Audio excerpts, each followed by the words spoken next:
Welcome back to the post-game spread. Before we get into these next few episodes, the back half of the Corey Erickson story, I just want to thank everyone that participated in this, everyone that took time to sit down with me and help paint the picture, the story of this guy's career. I mean, truly a journey worth remembering, which is kind of our motto for the show here, but just an honor to be a part of this and be able to tell his story and what he went through and what he saw. And, this is truly one of the greatest athletes from this area. And it was an absolute honor to give reverence to his career and talk with all these people. So thank you again for your time. This is the post-game spread where we go back. It's an oral history of someone's career. It's their journey. It's what they learned along the way. So thank you for your time. Enjoy.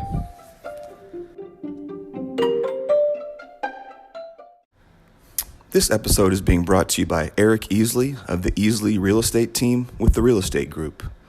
This team consists of Eric, Jamie Murphy, and Caitlin Fry. They can be reached at 217-971-3256 or at theeasleysalesteam.com. Eric was a standout quarterback and shortstop at Southeast back in the mid-90s and later starred at Western Illinois in baseball. Also one of the best umpires around this area for many years, teaming up with Bobby Erickson. He sold houses for all kinds of baseball dudes in the area. The Knadler brothers, Justin and Jason, Ryan Murphy, Todd Schneller, the Savota family. And when it was time for Corey to sell his house and buy his new house, there's only one place he went. That's Eric Easley and the Easley Real Estate Team. So go see these guys for all your real estate needs. We really appreciate you. This episode is brought to you by Glisten Heating and Air. You can reach them at 217-341-3129 or visit glistenheatingandair.com. That's GLISSON. This is owned and operated by Gibbs Gleason himself, a member of the 2000 Pleasant Plains baseball team that were state champs. That's the Dusty Bensko era, former guest. This guy's in the baseball community. He helps coach his son, who's in the local travel scene. This truly is the pros pro for HVAC in the area. I mean, this is a who's who of former pros that have used him. Let's talk about Corey Erickson, Jason Worth, Ryan Murphy, Jason Knadler, Justin Knadler, Brad Owens, Greg Morantz, Jason Washam, Eric Easley. His reviews speak for themselves. Call Glisten Heating and Air. They care about your air. We appreciate you. Attention all major, minor, and T-ball players at Fairview Ballpark and Fairview School. To kick off the 1985 baseball season, you're invited to Custard Castle for a free ice cream treat after your first baseball game of the year. Hop in the back of the pickup truck, chant your number one. Get in line for your free ice cream treat at Custard Castle, 1168 Sangamon Avenue, 544-8520. And good luck to all baseball players this year. We are also brought to you by 226 Sports, located at 3604 North Peoria Road, 217-670-1609. Springfield info at turn2outs.com. Multiple entities under this umbrella. Turn 2 training, which is team or individual instruction. Teams can come in and rent it out, or an individual can come in and get instruction from a top-of-the-line instructor. There's the Extreme Baseball and Softball Club, run by my buddy Kyle Welch. They have 9U all the way up to 17U teams, and Washco Strength and Speed, one of our other sponsors. We are officially backing this entity, and it's because of Kyle Welch. I love this guy. I love his passion. I love his knowledge. I love his vision. He's an absolute baseball dude. He knows hitting. Like I said, he has a vision to grow this into what Springfield deserves, and that's a top-of-the-line facility to help young ball players progress. I believe in Kyle as a person and as a leader of young men. Go see 226 Sports. We are also brought to you by Jared Washco of Washco Strength and Speed, located at 3604 North Peoria Road, 217-899-3233, washcostrengthandspeed.com. I think Jared is the premier trainer for youth athletics in the Springfield area, specifically baseball and softball. He is on it, from his training modalities to his throwing programs to speed to getting stronger to getting faster.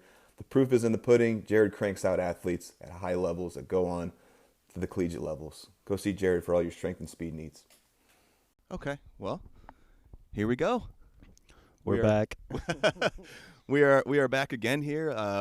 this is going to be part 4. I don't know how many parts it's going to end up being, 4, 5, 6. I think it's going to be probably our longest, post-game spread episode that we've done yet. There's just so much to go through, and, a high school career unlike anyone else. But then we've also got like a 10-year pro career to go through here. And, so, again, we are back. This is the post-game spread. I'm your host, Blake Helm. I'm sitting here with the man, Corey Erickson.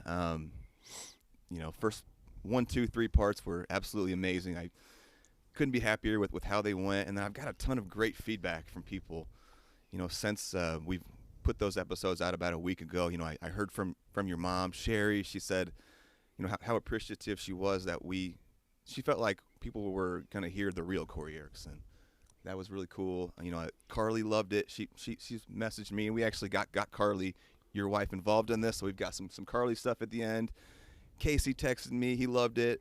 Chad Blackburn, local baseball guy, umpire, loved it. He's been helping me kind of, reposting some of the stuff on Facebook. John Oakes got a hold of me, said he loved it. I saw some comments on some of the stuff on Facebook. I don't remember this guy's name, but he said, loved it. Basically, like Corey was like the only white dude that used to come out to the Boys and Girls Club and put on a show and stuff like that. Funny. And have you been hearing some cool stuff back? Yeah, I did a running, at my at my son Crew's game.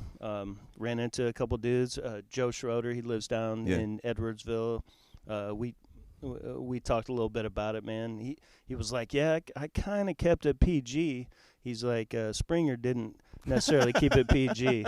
So, and what's funny, man, is a lot of the guys are saying, man, I didn't know what to say necessarily, because all the best stories really probably shouldn't be said in front of too many people. But yeah, it's great, man. It's great. It's fun to hear the podcast played back, and like you said, some of the feedback that I'm getting is positive. It's cool. Yeah, and Carly said that both of your boys are listening to it, and she even said, like, even Crew, who she goes, Crew's even listening to it, and like he's in that kind of period in his life where he thinks mom and dad aren't that cool. And I was like, there's no hope for any dads if your boys don't think Corey Erickson's cool. I mean, yeah, jeez.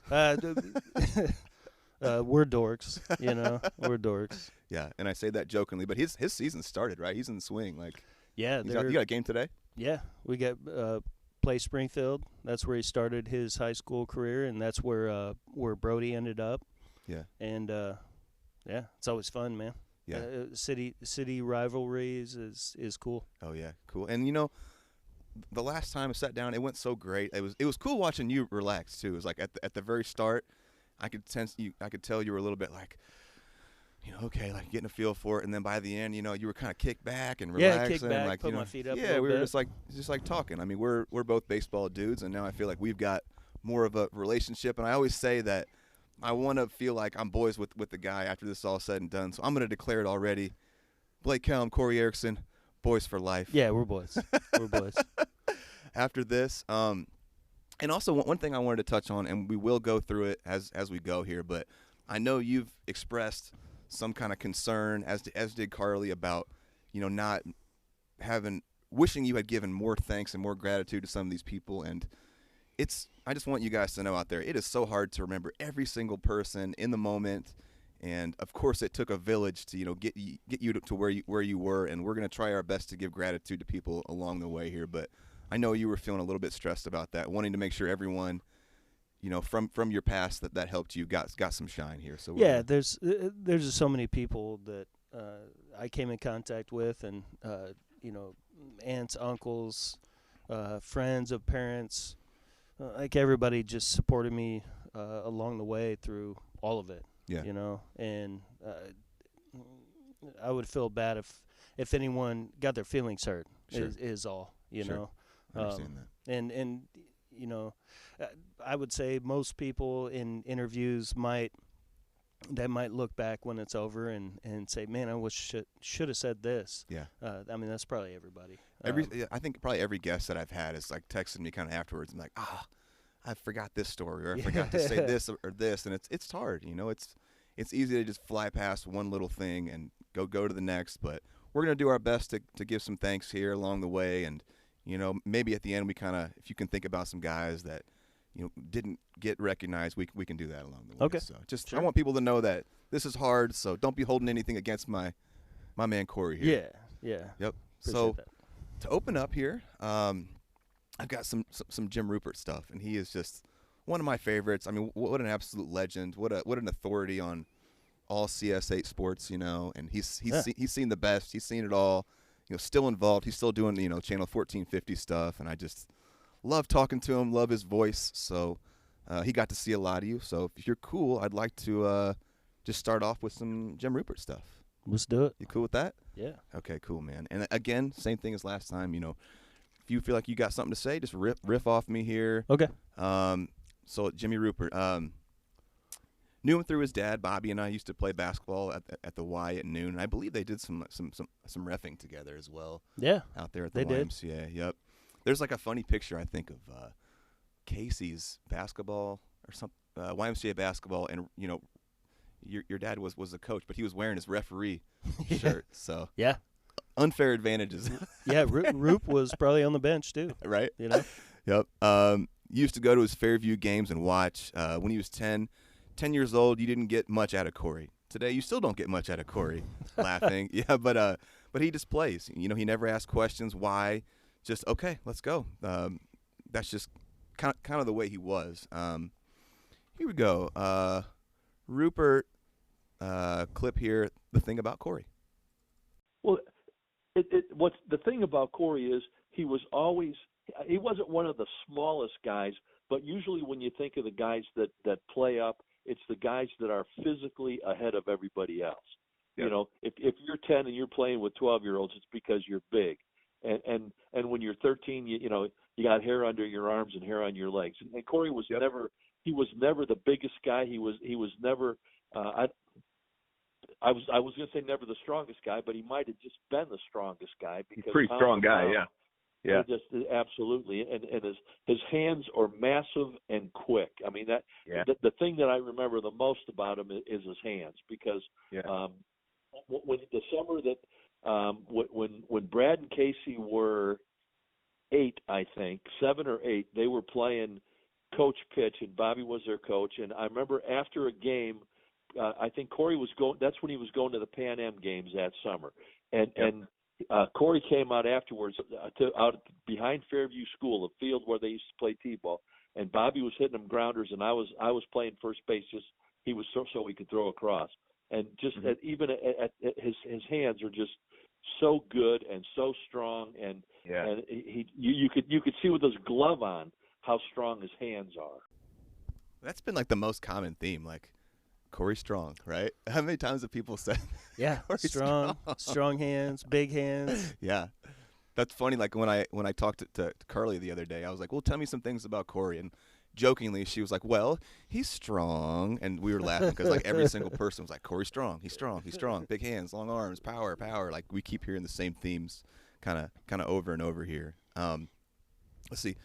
He talked about, you being the 4-year starter at each sport and probably would never be done again, most likely. He was a leader without saying anything. People wanted to follow him.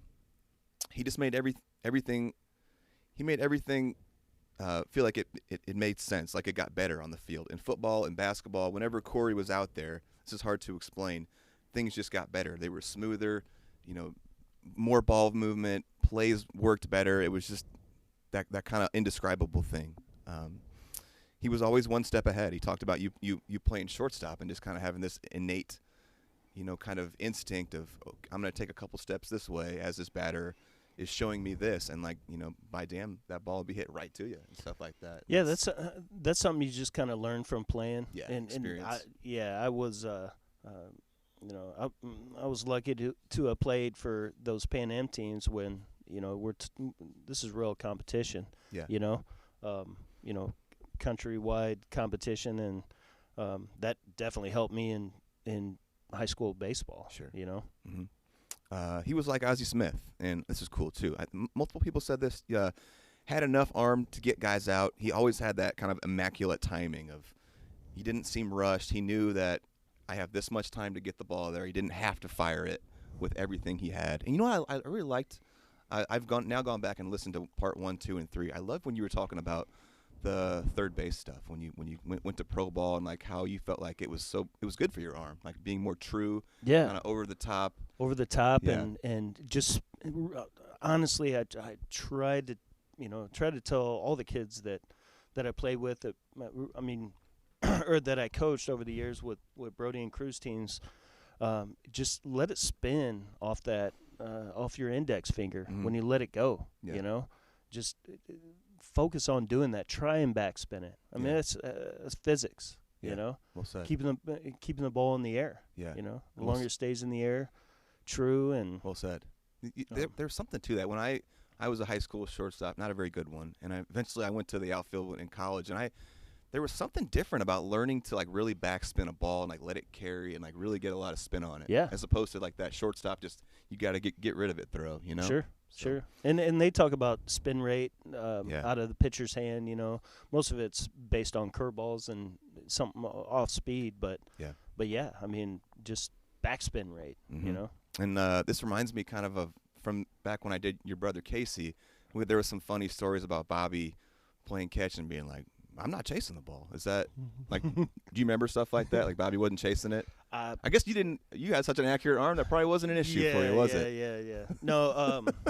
Most of the time when me and Dad played catch, it was in his backyard, fences on both sides. So unless I threw it high and threw it over the fence, there wasn't much chasing involved. But yeah, I mean, we had a routine every time we went to hit on Sundays. We go out and start off with about a bucket of soft toss, which is like side toss. Yeah, or front? from the side. Okay. From the side, But my dad always knew exactly where to put the ball. Yeah. And we'd throw about 10, kind of pausing in between. He'd let me get set, and then he'd throw like 12 to 15. And it was just rapid fire. He'd just grab and toss, and it was up to me to hit it and then bring my hands back. Recoil. And but if you think about it, it makes perfect sense.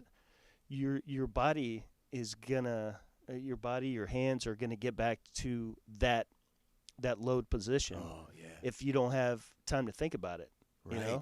So he's just tossing them up in the air, and I got to get back in time to hit them. It's going to get back to that powerful position that it wants to be. Yeah. I love that. And you can take your mind out of it. Oh, exactly. That's interesting. I mean, I believe that helped me out a lot.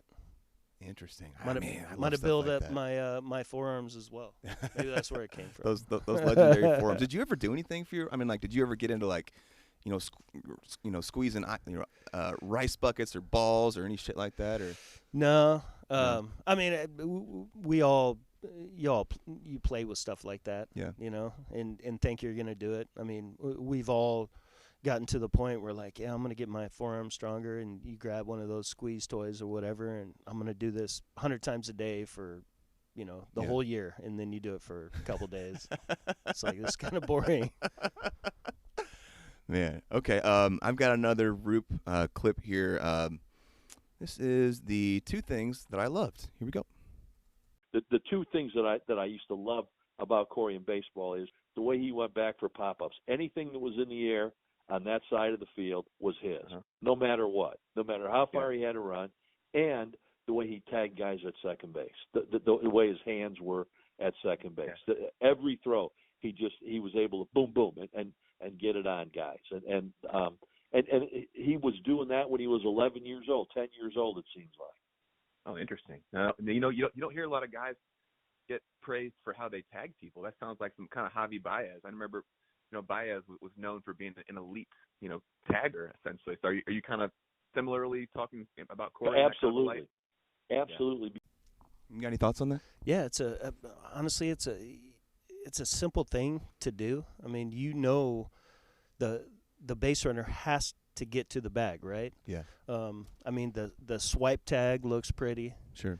But in a sense, man, you want to catch the ball as close to the bag as you can. Yeah. And in a position where you just drop it down and let his hand slide right into it. Yeah. And dude, I've seen it so much in high school.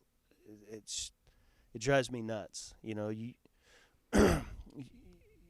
the kids they'll reach out, you know, shortstop, second baseman, whatever, covering a stolen base attempt at second, and they reach out, catch the ball, and then they bring their hand all the way back to tag.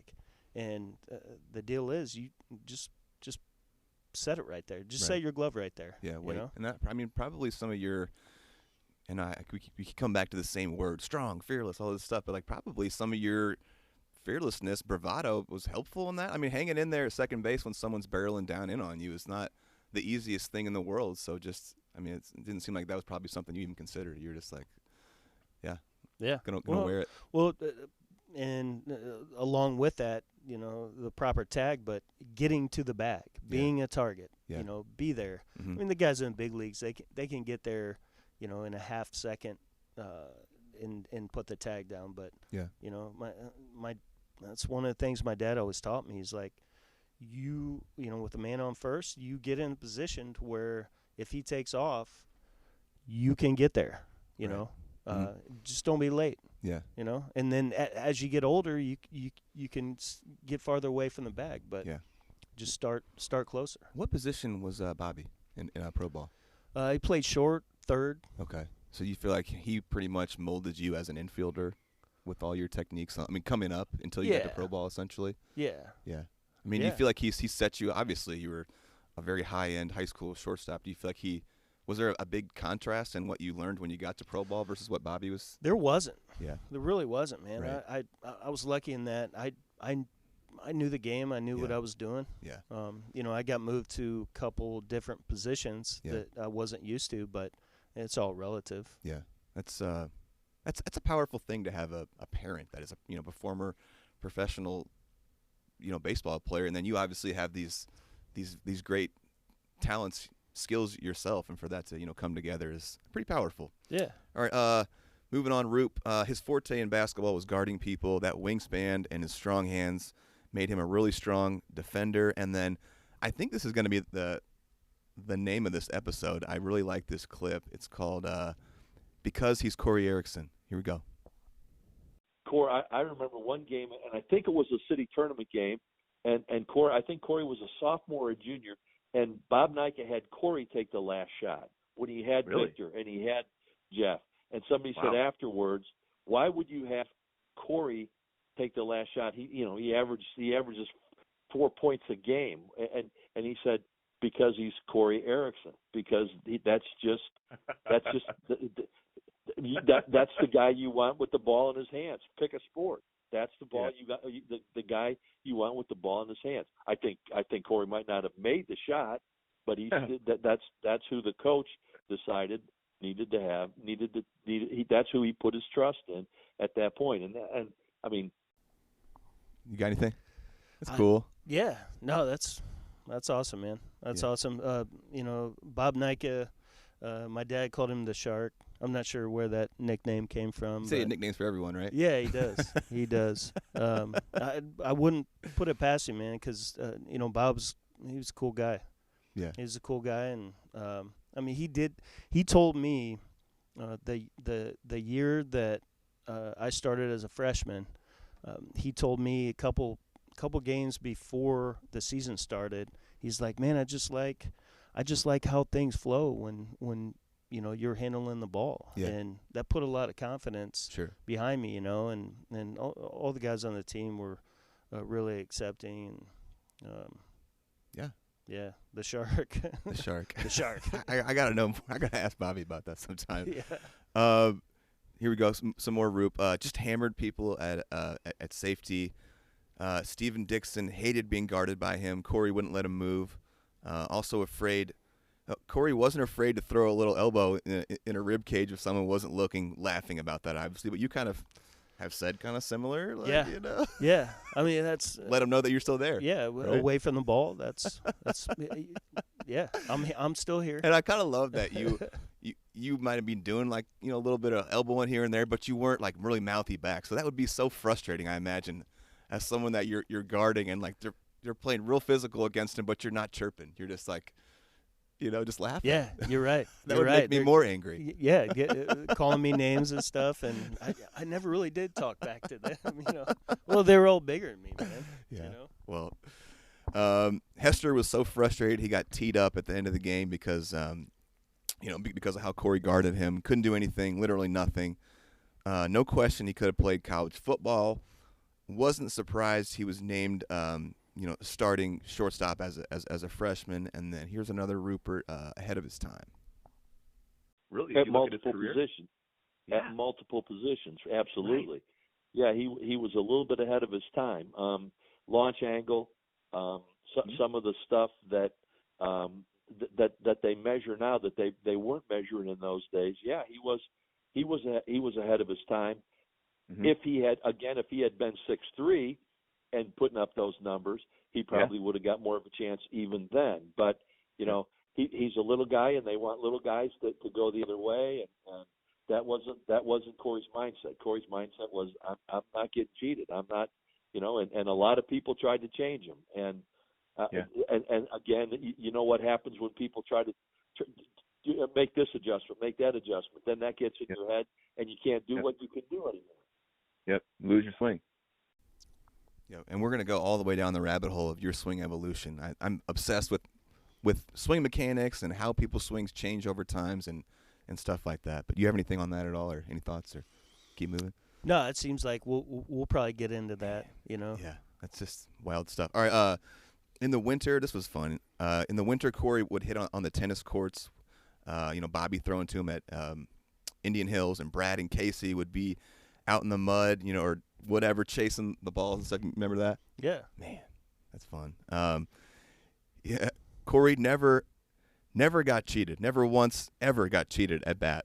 So, there was no 2-strike swings for you, or like, I'm trying to poke this ball. It was like, I'm sure. I'm gonna let it eat. I'm sure I waved at pitches with 2 strikes, but no. I mean, less than 2 strikes, you're trying to do damage. I love that. Yeah. And, we'll get into it, but did how you were approaching at bats change as you got into pro ball and it was more sophisticated? I'm looking for this, or I'm adjusting to this, or. Yeah, you actually, once you get into pro ball and there's more, there's batting practice every day. Yeah. And there's instructors around. You're trying to please people. You got to listen to what they say, but it's a lot more technical.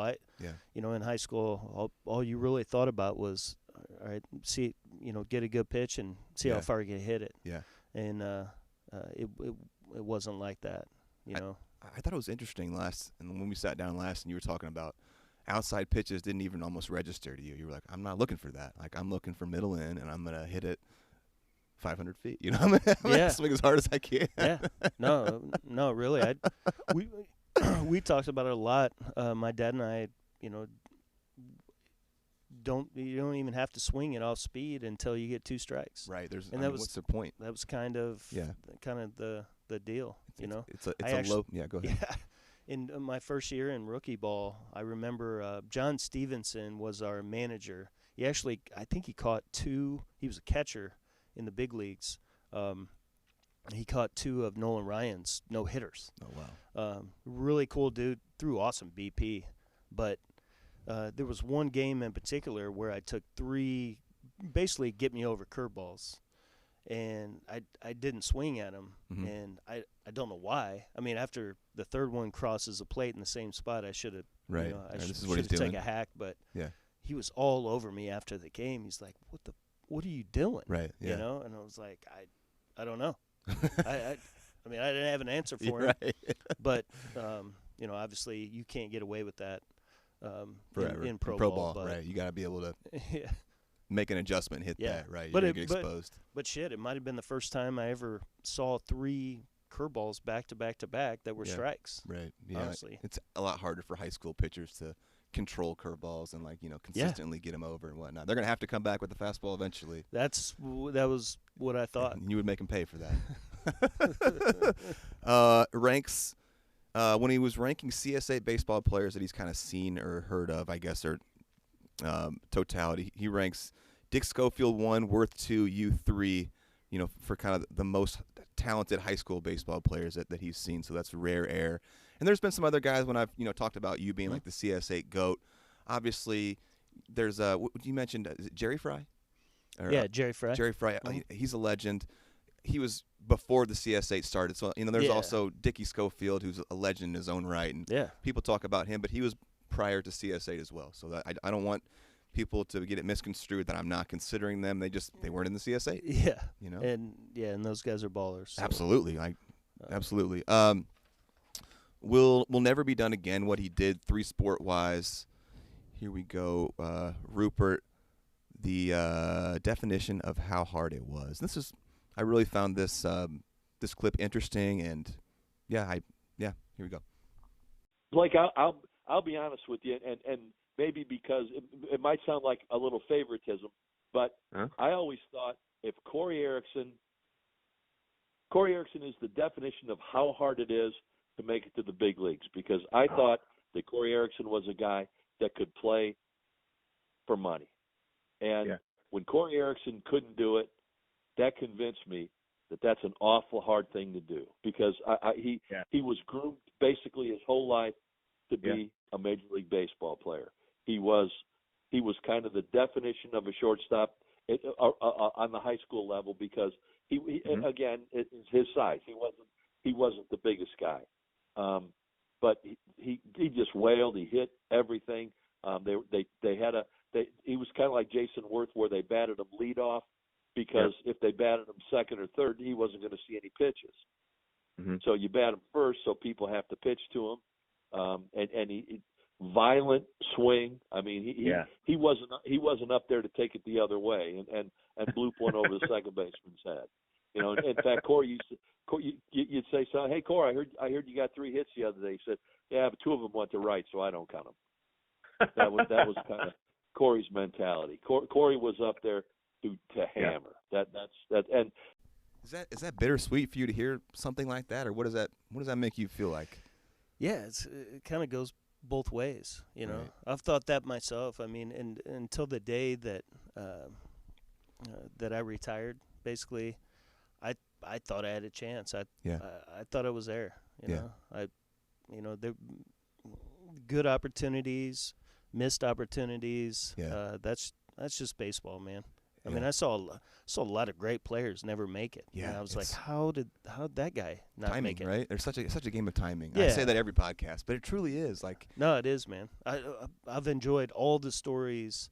Listening to your podcast. I appreciate that. All the guys, they all have their own deal, but in the end, we all went through the same thing. Yeah. And. Did you take advantage of your opportunity? Some guys didn't get as many opportunities. Yeah, totally. My brother, it's a crime. Crying shame, man. It is shame. It's a brother, or it is a crime. He got screwed. How do you put up numbers like that and succeed everywhere you go and just get, iced essentially? They wouldn't let him go forward, and it's just. Yeah, I remember us talking about that when I interviewed you for the Casey story, and you were just like, man, he didn't truly get a chance. How do you perform like that and not get more of a chance? I mean, honestly,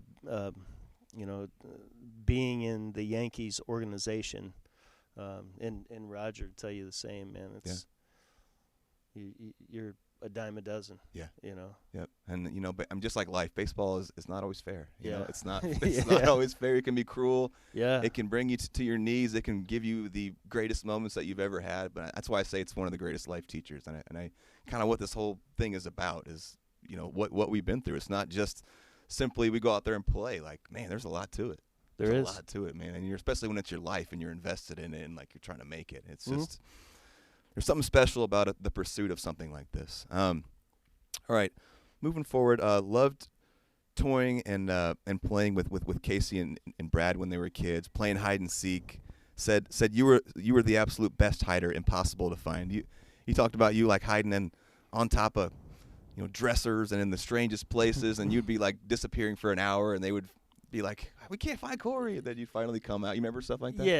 Yeah. No, it was fun. I did have a good time with Casey and his boys. We did play a lot of hide and seek because I was 10 years older. That's cool that you were playing with them, being 10 years older. That's a big age difference, you know. So it could have been easily like, I'm in high school. I'm not playing with you little nerds, you know. Right. Right. No, I enjoyed it, man. Yeah, for sure. And fun. Obviously, we've gotten a pretty clear picture of how much it meant to Casey and all his friends and whatnot. So really cool. A great big brother type kid, even to Brad. They literally worshipped the ground that he walked on. To Casey and Brad, he was a big leaguer when he was in high school. I absolutely echo that. This was cool. I didn't know this. Nominated for the Dial Award. Do you remember this? I do. Yeah. So from what I understand, the Dial Award is and Ruppert put you up for this, a national award for athletics and academics. And I believe he said you made the Final Four. And he said, people don't give Corey enough credit for how sharp and bright of a guy he is. So that's cool to be put up for something like that. Yeah, it was cool. It was cool. I was actually nervous when I found out that I was in the top 4 because I was like, man, I'm gonna have to make a speech or something if I actually win this thing. But yeah, that's your biggest worry. Anything like that's an honor, man. I got a nice little. It's like a plate. I actually ran across it in my garage the other day, and it's. Yeah. Yeah, that's cool. And then I've got another Roop clip here. Let's see. Oh, wait, no, I got a story. Can you fill me in on this? And this goes back to, Corey being a little bit of a wild man. Uh-oh. He told me a story about you and a buddy of yours at 14 eventually taking one of your parents' cars to IHOP. And you guys got caught on the way back getting some pancakes, like early in the morning or something like that. You know what I'm talking about? Yeah, we've been hiding this from my kids for forever, trying to keep it away from them. No, we were 15, and a buddy of mine, Chris Brown, lived right around the corner.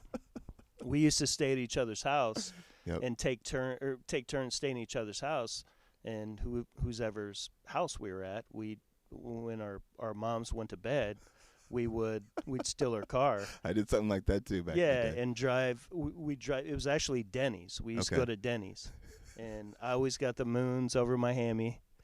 I'm not sure what Chris got, but yeah, we were doing that for 4 or 5 months before you got caught. Yeah, before we got caught, and we actually. Man, this is kind of a wild story, but I'll give you the short version. Okay. So that night we took my mom's car and went to Denny's. Everything's smooth or whatever, and all of a sudden, I don't know if Chris or I was driving. Either way, Chris sees in the rearview mirror that his mom's car is behind us, and we're on the north side of Springfield, like driving by Taco Bell, and we look at each other like, what do you want to do? What do you want to do? It's snowing out. It's cold as crap. It's icy. And he's like, just go, man. Just go. So I step on it. We end up blowing this red light at the corner of I'm going to butcher the street, 11th, 19th, something like that. Is Dairy Queen and right down from Lanfair. Anyway, so we blow the light. His mom couldn't stop, so she blew the light, and there was a cop sitting at the intersection. So just to add a little more to the Did she get pulled over? Nobody got pulled over. Okay. I guess a cop was just like, man, it's icy out. They just floated through through a red light, whatever. And then, after that, we were scared to death, and drove around for a little bit more, and they're still behind us, and we decided to lose them. They ended up running into a snowdrift, and we went to L&M Gym. It was like a gymnastics gym on the north side. We pulled in that parking lot that night, and we were actually thinking about running away. Because I'm not facing this. Yeah, we're not going to face this. Yeah, we're like 15. We were close to getting our license or whatever. But time to start our new lives. Yeah. It was like midterms the next day, and we actually, both of us went to school. Never went home, but we went to school that morning. And, so This is great. There were guys in our classes who were like, dude, your parents are looking for you, because both of our parents worked at Lanphier. Yeah. And, no, we we ended up cruising home, and my dad's there, my mom's there, everyone's waiting at our house, and they always joked about it, because when we cruised back in, we had our seatbelts on, and we looked like, Perfect. Looked like driving Miss 2. Daisy, dude. Yep. Yeah. No, we took a beating on that one. I appreciate you you giving me that one. That was terrific. All right, I've got another one. We'll call this the all-time greatest clip. If we're ranking the all-time greatest tree climbers in Springfield, I think Corey would be number one, because he was like a panda bear, man. He'd just get up there and boom, boom, boom, boom, boom, and he was totally, completely fearless. Yeah, which is but it's how, if you look at it, that's how he played sports too. He was completely fearless playing sports. Why wouldn't he be fearless outside of sports? I love it that he another tree climbing story. Yeah, tree climbing. Yeah, I mean, that's I kind of felt like it was part of life, wasn't it? Oh man, it was for you for sure. I love climbing trees, man. That was funny when he dropped that on me. And then finally, to finish out our Roop stuff, he's been a really good dad as well, and he was so driven. So thank you, Jim Ruppert, for participating in that. And then it was awesome. Yeah. Thanks, Jim. And then so last episode, I had a kind of a glitchy thing with some of the Easley quotes or clips. I ended up putting an Easley clip back in that we didn't even listen to during it because I had him mislabeled. So I'm going to play this one now. And Easley's been awesome to me. I know he's very close to you, close to Bobby. So I felt like he's also a sponsor of the show. So I'm going to play this clip. This is Easley like family, and then that'll conclude our Easley stuff. Eric Easley, obviously, is who I'm talking about. The game I remember, I think I was in maybe 7th grade.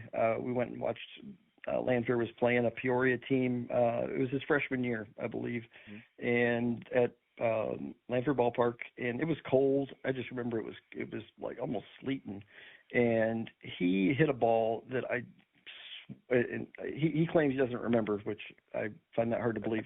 He hit a ball that I swear didn't go more than 20 feet off the ground, left the yard in center field at Lanphier, into the bushes. And as a freshman, and I'm thinking to myself, there is no way on earth I can ever play varsity baseball if that's what people do at the varsity baseball level. And then I realized nobody does it. So, got anything? Like family? Would you consider Easley like?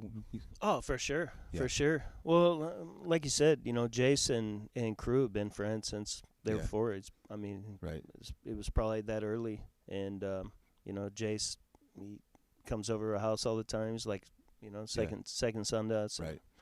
It's great. We've had a good relationship. And his son Jace is a good baseball player too, right? He is committed to Illinois Central. Is that correct? Yep, Illinois Central. Okay, right. And then obviously Eric was a strong player himself. Southeast, Western. I've got a funny question. I'm gonna go ahead and ask it now because I know we've got a baseball Q&A at the end, but we're right here and it's funny. So you were obviously probably the greatest, shortstop quarterback combo of your era. Who would be the second best? Name also starts with a E. Who do you think that might be? Based on where the conversation has led, I'm going to say Eric Easley. And then furthermore, in the year of 2003, who would have been the greatest quarterback shortstop combo in the CSA? Do you have any idea? I'm going to have to say Eric Easley. In 2003, it would be me. But the second part of it is there was no one else. So I was the only one. Sweet. Nice. Okay. You're on the leaderboard. That was the only one, so one of one. And then, you know what? In between the last time and this time, Adam Feld messaged me, and, I mentioned Casey, as I think he's probably overall the greatest pitcher in CSA history, totality-wise.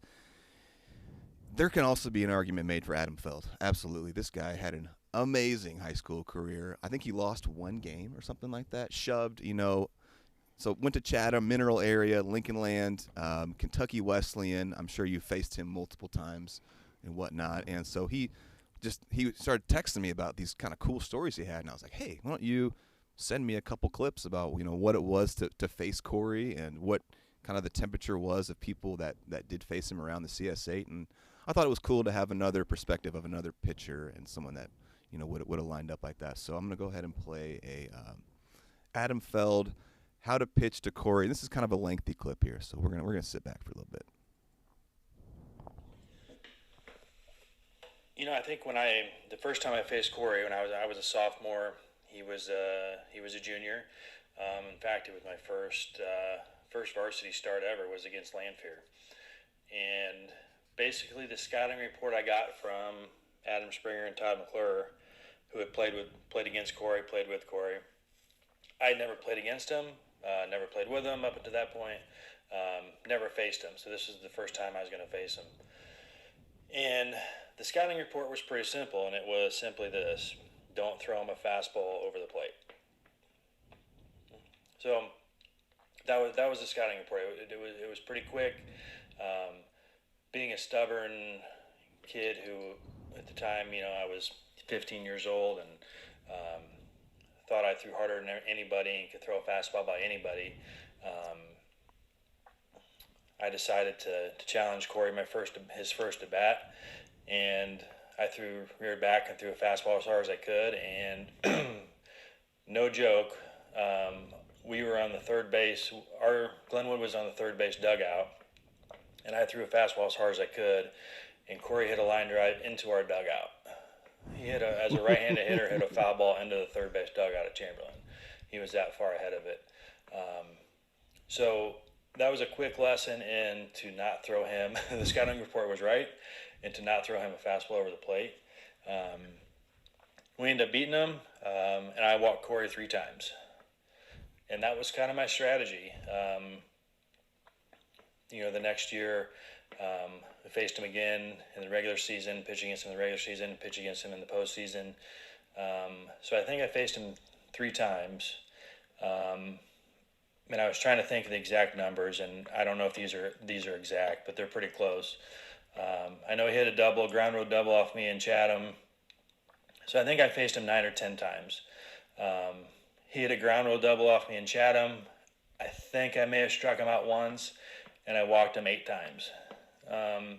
So that was the strategy. I knew if I threw a fastball middle in, he could probably hit it about 400 feet. I knew if I threw him a fastball on the outer part of the plate, he would probably hit a rocket right up the middle and probably kill me. So the only thing I tried to do was throw the ball far enough off the plate where he might get. I was hoping he'd get tired of getting walked, and maybe maybe try to convince him into swinging at a bad pitch and popping it up or something. That was kind of the hope. But it was certainly not to throw him anything middle in. Those pitches tended to get lost. And they were a tough team because if you pitch around Corey, they had lots of good hitters in that lineup. So it wasn't like it was Corey or nothing. It was just one of those, you kind of had to pick your poison, and Corey wasn't it. I wasn't gonna, the idea was just to not let him beat me. It stinks. I know the fans didn't like it, and that was kind of, he was getting the Barry Bonds treatment before Barry Bonds was getting it, I think. So that's just kind of how it was, and that's how we had to. That's how we all approached it. It was you just couldn't throw him a strike, and the only other hitter, he was by far the best hitter I've ever faced. And he was really the only hitter. There might have been a couple that I faced in the college, when I was in college and in the summer, where I felt similar to, but certainly in high school, he was the only guy. When he walked up to the plate, I just had zero idea how I was going to get him out. everyone else, I kind of had an idea. I had confidence I could get him out. I just knew even if I threw my best pitches, there was a good chance the ball was going to get launched. So when you're faced with that, it's a pretty easy decision. So in retrospect, it was, when you talk about if he was easy to pitch to, yeah, he was, because if he came up when it mattered, you just walked him, and that was it. Unfortunately for him, I'm sure it wasn't fun getting walked all the time. I mean, he still found enough strikes to hit a bunch of homers too, so he was doing okay. So that was my experience with pitching to Corey. Is it cool hearing this kind of reverence and respect from your peers? And I mean, this is like one of the greatest CSA pitchers of all time. I mean, what is it? Yeah, that is cool. I don't remember at the time, thinking that I wasn't going to get something to hit. Yeah. But it sounds like that's what they were thinking. A lot of pitchers maybe were thinking that. Yeah. Feldy, he had good stuff, man. Yeah. In high school, he's one of the hardest throwers I saw. Yeah. High leg kick, Mm-hmm. nasty deuce. Yeah. He put it on us our senior year.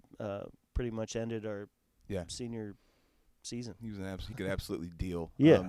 Got another one here. This is Adam Feld, Corey home run story, and then we'll move on.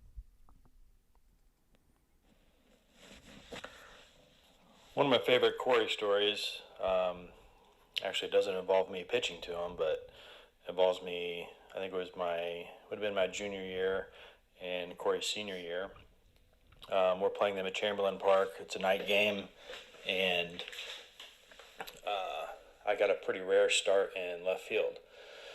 I think Tom McClure was pitching, and Corey's up, and we know Corey's got power, and so we're playing deep anyway, and he hits I just see the ball go up, and it looked really, really high, and I noticed I didn't see it. You just couldn't see it. In night games at Chamberlain Park, I had a hard time seeing the ball at night anyway. It was like, I think it was above the light towers, and I just never saw it. And, it's one of those where it was just a terrible feeling as a left fielder, because you see people looking at you like the ball's coming to you, but I had no idea where it was at. Adam Springer happened to be playing left field or playing center field at the time, and I kind of glanced at Adam, and he didn't seem real concerned, hadn't moved, and basically he just pointed behind me, and I turned around, and about that time the ball had landed on top of the white building out in left center field in Chamberlain Park. So I think I was probably the only person in the ballpark that didn't know how far he hit it until it landed. It was pretty much a no-doubter right off the bat, but I was waiting for the ball to just land on my head, but of course it landed about 200 feet behind me. So that was my left field story from Corey. That's one of the favorite ones I always tell about him. Remember that, Bob? Nah, I don't, but I do remember Chamberlain being, when the ball got a certain distance in the air, it was hard to see. Yeah, absolutely. Fortunately for him, he didn't have to worry about it on that particular occasion. Love it. Well, here we go, man. We're kind of through the beginning here and moving on to pro ball. So this is really exciting. You kind of had like a 9.5, 10-year career here. Where we kind of left it was you had just kind of signed your deal. You had got your signing bonus, and then what happens after that? Yeah, so I think a couple days later, it didn't take long to negotiate. Right. I was ready to go. Ready to get started. Went down to spring training in Port St. Lucie. They were in extended at the time. I think the short season teams had just left because there wasn't many guys down there. The clubhouse was, for the most part, empty. Yeah. And I checked in. They gave me a pair of batting gloves, which I had never wore batting gloves before. Really? Yeah. Raw dogging it in high school the whole time. Yeah. They were actually New Balance, but they were so thick they were like gloves, like work gloves. Yeah.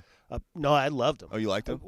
The only problem is they, down in Florida, you can imagine in the summer. Sweaty. Yeah, you take a couple swings and they're already sweating, but you just lay them out in the sun, it'll dry them up right away. Yeah. And gave me a bag and showed me where my locker was. Yeah. And, we just went to work, man. I mean, the first day I remember going out and we took BP. We were using bomb bats. Really? Yeah, we didn't get real bats. They didn't stock bats for rookie ball. Really? Actually, all the short season teams within the Mets, I don't know how it was in other organizations, but we used bomb bats, and I didn't mind bomb bats. They got pop. For those of you that don't know, a bomb bat is like a composite wood bat that essentially can't break. It's somehow they kind of glue it together. And resin dip it and all kinds of stuff. Yeah, I don't know how it all. I know there's a rod in it because there was a dude on our team that year. His name was Brian Mifflin. He was the Vermont all world athlete of forever, and he actually broke one. Really? I've never seen that. Yeah, he hit a ball so hard. I think he must have hit it off the end, but he snapped it in half. Wow. And we're looking at it. We're like, Jesus, dude. What's it look like inside? It's literally a metal it's rod? a rod. Yeah, it's like a rod. I mean, it might have been a hollow metal rod, but it's a metal rod, man. Interesting. And he snapped it. You used bomb bats that whole time with the Gulf Coast team? Yeah, Gulf Coast. And Kingsport? Kingsport had, and really, I would have not guessed that. Yeah, and Pittsfield, and all the short season teams. What? Yeah. Was it? You think it was just like a cost cutting measure? Must have been. Right. Must have been. Interesting. So then you weren't even really, and I don't even. Are there even models of bomb bat, or it's just here's your bomb bat? There's no Yeah, that's a good question. I don't remember there being Well, what's crazy is I swung a 33 in high school, and when you go out to take BP, there's 5 models of bomb bats sitting there. Yeah. And I just grabbed one that felt the best. Yeah. And it happened to be a 34. So Did you roll with that the rest of your pro career? 34 guy. guy. 34. Really? 34. I mean, obviously you're a strong enough guy I'm sure that wasn't that much of a transition. But eventually you ended up. For those of you that don't know, there's a million different bat models, and I don't think there is bomb bat models. I think it's just kind of like a random or just a generic size. But eventually you ended up being a C271 guy, right? Yeah, Ken Griffey Jr. Yeah, that's the best one. Did you experiment with any other models? Yeah, I used a M110. Yep, it's got a nice feel. Yeah, big. It's got some head on it. Bigger barrel. Yeah, longer barrel. Right. C243. A lot of head on it. Yeah, I knew McGuire used to use that. Yeah. He swung like a 35 right. and monster head on it. Yeah. And real skinny handle. Right. But yeah, I always went back to 271. Yep. Because it felt good to you? Yeah, it just felt good. It felt balanced. I always thought it was interesting that a lot of power hitters use the C271, but it's not a lot of head on it. It's a pretty thin bat. Yeah. Right? Yeah. I mean, there's a taper to it, and there's some head at the end, but there's not a ton. Yeah. Too, but I mean, Griffey. There's lots of guys. Alex Rodriguez, a lot of C271 guys out there. Sure. Corey Erickson. Sure. Yeah. Yeah. Did you do anything tape it or Moda or pine tar to it or mess with it? Yeah, always pine tar. Yeah. I liked. I don't know why they say it takes off like a half ounce or something, but I always had the ends cupped if I had an option. Right. I like that tapered handle. Yep. Did you ever bone them or anything like that? Trying to lay the grains down? Dude, we tried everything. Right. I always liked messing with bats, doing that, grinding them down, trying to lay down the fibers or whatever. And sure. Now, was maple even a thing when you were playing pro ball? Yeah, there were some. Towards the end? Yeah, there were some. We were always told, the least amount of grains. Right, the fat ones. Yeah, the harder the bat. Yep. However, I always felt like, the least amount of grains, the heavier the bat was. It was just it just felt heavier. Really? Yeah, and I kind of liked. I wonder what that is. Yeah, and they'd say, if you're either label up or label down. What were you? When you're in the box? Yeah. Mostly label up. It's Me too. just easier. Yeah. But if you have a knot on the side that you're hitting from, that's the side you want to hit from. You know what I mean? Yeah, I love that. These are the cool little pro details. Okay, man. So let's just talk about this. Your first time getting into pro ball here. Did you feel at all? It just doesn't seem like it would fit with you, but at all like overwhelmed or like a little bit like, whoa, like these are a bunch of really other talented guys. Like you're used to being the man, and like here's a bunch of other guys that were the man. What is that? Yeah. No, big, big guys. Everybody's strong. Yeah. You know, and the first week or two, everyone's talking about, well, all right, where did he go in the draft? Right. You know, how much money he get. So there was all that talk, and I don't know, man. I walked in, took a pretty good BP my first time, and there was actually guys that were in my hitting group that were like, man, what's up, brother? Yeah. You know? Okay. You know? Yeah. Yeah, no, so, right away, the thing about baseball players, thing about any athlete, once you get around guys that are like you, and you're on a team, you just kind of you're automatically friends. Yeah, you know? You're right. It just happens. Yep. You know?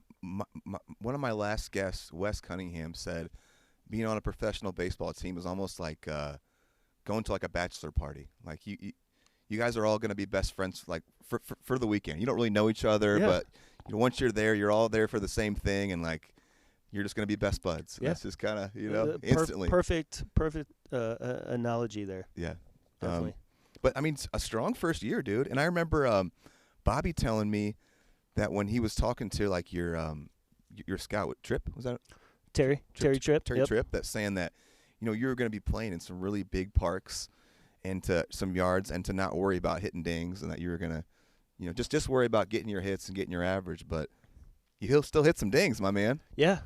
No, I did. I don't. There was a guy in the league I think hit 9 or 11 that year. You hit 8. I think I was up there. Yeah. So I've got your stats, and I've combined Gulf Coast and then a little bit of Kingsport, right? Mm-hmm. 55 games, 187 at bats, 53 hits, 6 doubles, 8 homers, 39 RBIs, hit 283. So man, that's a good first year, dude. Yeah. I felt good. The thing about rookie ball, at least in Florida, it might be different over in Arizona, but I mean we played on the backfields most of the time. So you can imagine at spring.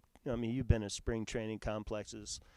There's a main stadium, and there's like 4 to 6 backfields. They're all the same size. I mean they're big fields. Yeah. But that's where we played. There was. Right. I mean. Not super glamorous. No, there's no stands. Right. You just kind of.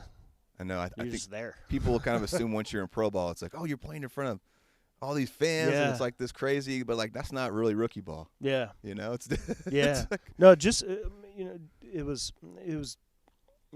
important for me to get off to a good start. Yeah, but it didn't feel like real baseball yet. You know, real pro baseball. Right, like what you imagined in your head is what this pro ball is. Yeah. Yeah. What about like? Did you feel homesick at all, or like you're a young guy? This is you're I think you're my first guest that went out of high school. Everyone else had some college experience before they got to go. Other than Mexico, it was the first time I've been away from home by myself. You know, I remember my dad and my sister Jamie flying out with Carly. Carly went along, and Jamie, I remember sitting on a bench by the pool at the hotel, like the night before they were going to take off, and she was crying because she felt, she knew that it was going to be difficult for me to be on my own, Yeah. And This is Jamie? It didn't Jamie. Yeah. It didn't end up, being that bad. Right. Like you said, man, they set us up in an apartment complex. Mm-hmm. We didn't get to pick our roommates. They just kind of told us who we're staying with, but worked out, man. It was awesome. But we're all right there. Yeah. What so I guess there wouldn't have been a lot of travel then, right? No, we played. We'd either. I'm trying to think. We only played 6 teams, maybe. Yeah. I mean, they're all kind of right there, right? Yeah. Yeah. It was West Palm Beach, Jupiter. Might have gone down to Fort Lauderdale. Yeah, all pretty close. Yeah, I mean, but either way, you're going to the field every morning, except for Sundays. Sundays were days off, but you're going to the field every morning. They have vans picking you up, picking up everybody. Mm-hmm. You get there, you get there around 7. They have breakfast for you, whatever, and you got early work at 8. And if you're home that day, you're gonna do like team stuff, PFPs, double play, bunt coverages, all that for a while. And then you'll take BP, and then go inside, eat lunch, come back out, take infield, and play a game at 1 o'clock. Yeah. I mean, that was every day. That's your life, yeah. Yeah. Now, were you enjoying this kind of a lifestyle shift? Or like, baseball full time every day, all day? Like, how was that? Oh yeah, I was loving it. That's perfect, man. I don't have to go to school to get to play ball. Yeah. I just get to play. Play. It was a job. Yeah. I mean, it is tough. I mean, it's tough. It's a job. Pretty cool moment putting on a professional uniform for the first time. Yeah. Man. Yeah. Didn't get to pick my number. I think I was number 21. I've seen some various numbers, but from what I think I know, the Erickson number is 19. It essentially. is. Yep. It is, and I started wearing 19 because of Uncle Raj. Really? He was 19 with the Twins. Yeah, I know Casey wore it quite a bit, and then I'm sitting here. I have an actual. There's got to be one of one. I don't know if anyone else has got this, but I had this made. I've made it for every single guest, and this is a little nerdy of me, but I have these like two. They're like T-shirt jerseys, 2-button Henley jerseys. I like these. But I'm wearing a Corey Erickson Indians T-shirt jersey right now with 19 on the back. I messaged him a while back while I was kind of working on this, and I was like, "What organization would you say was your favorite, I guess, or whatnot?" And you were like, "I guess the Indians." So I had one of these made. I've got them made for all of them. So I'm sitting here with my Casey pretty Erickson sharp. 1 of 1. Pretty sharp. Pretty sharp indeed. But And for what I think I know, you got to play shortstop for a while there, right? Because they're like number 1 pick.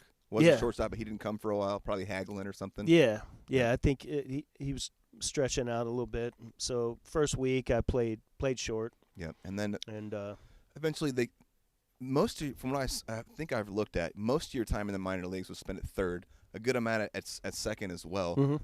What did it feel like getting knocked off your position, or was it a conversation, or just one day they're like, Erickson go to third, or how does that work? I don't remember how it all went down. But yeah, they more or less. I knew it was coming. I mean, I knew the shortstop was a first-round pick, right? And he's going to play. Yeah. Yep. So I was going to try and beat him out.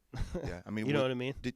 Was it hard for you, or were you like, I'm still playing pro ball, like it's fine? Yeah, that's as long as I'm in the lineup, I don't care where I'm playing. Yep. But second, you can.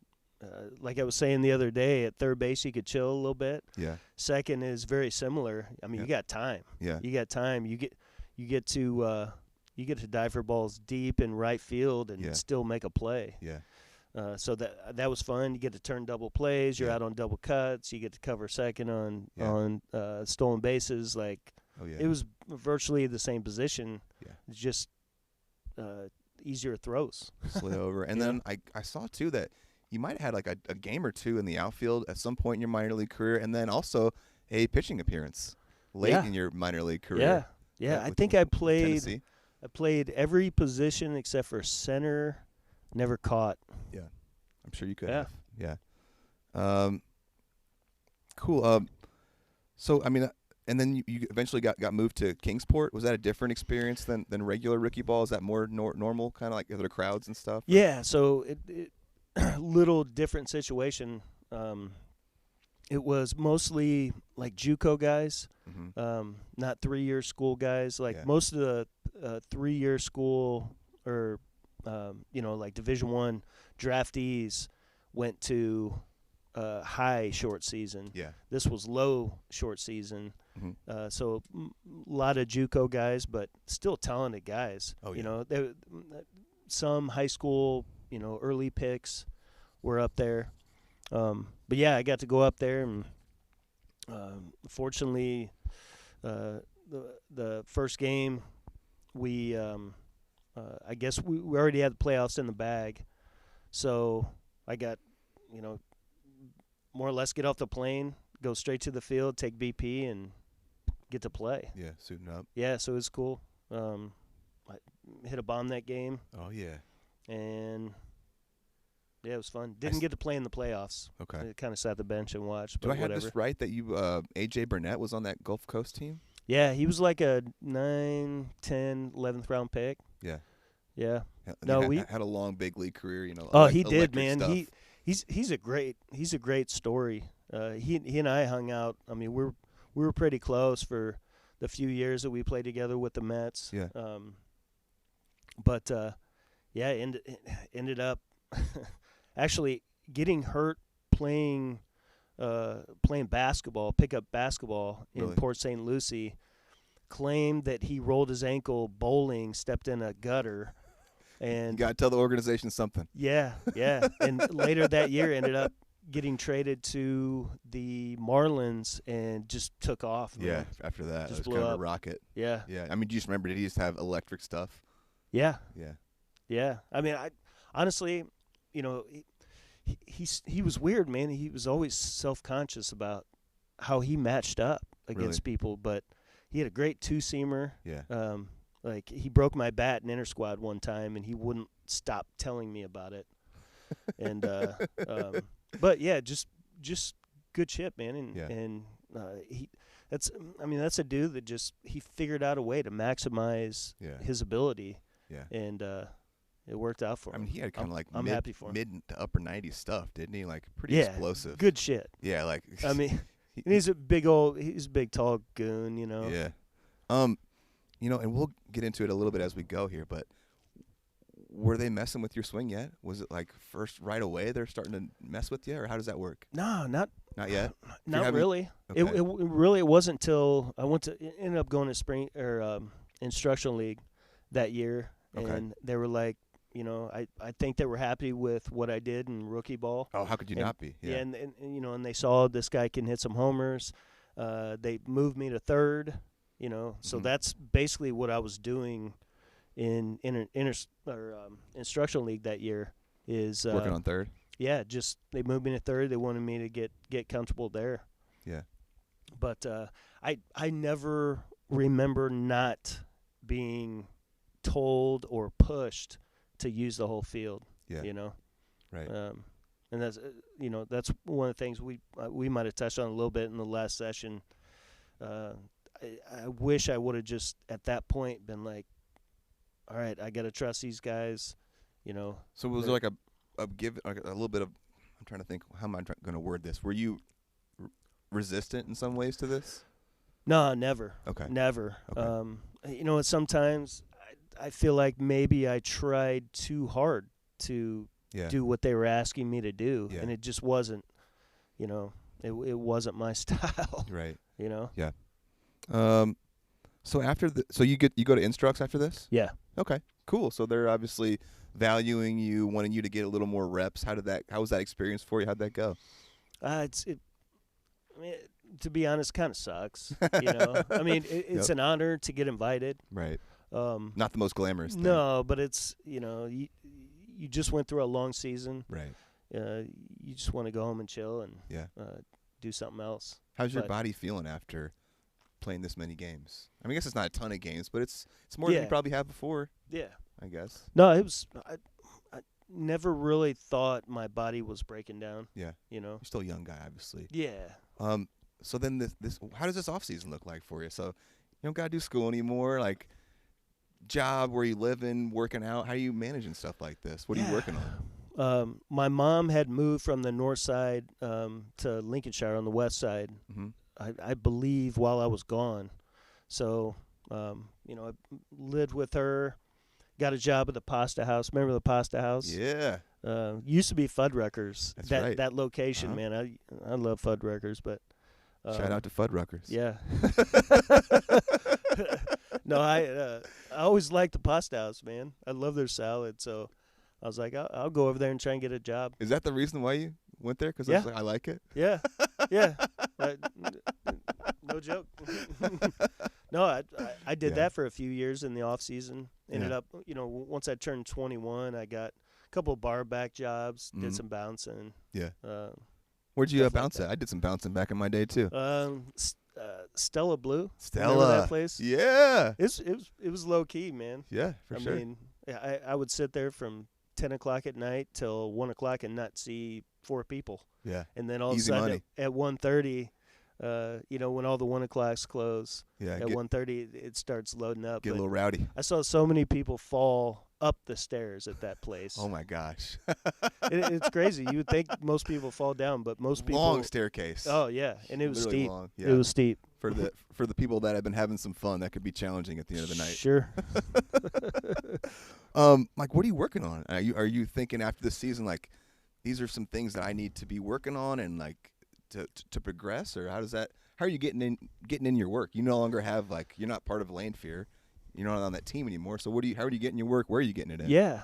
You know what? I might have misspoke. I don't know if my mom moved from the north side that year, because I remember Roger was working at a fit club on the north side.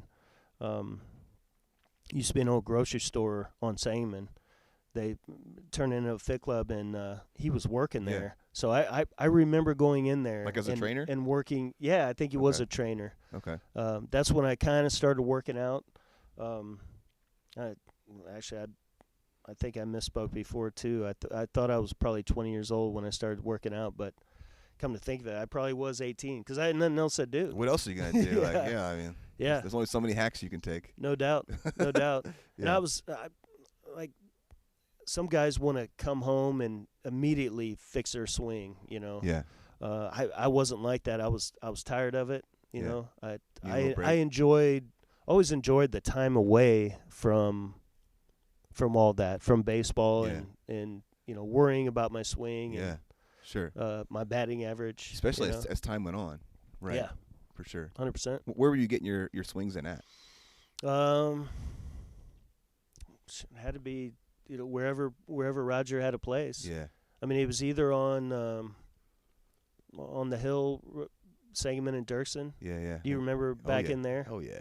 It was either it was there or at the fairgrounds. I think he moved to fairgrounds later. I bet you'd have been at the old facility. Yeah. I'm guessing. It had to be. Right. Yeah.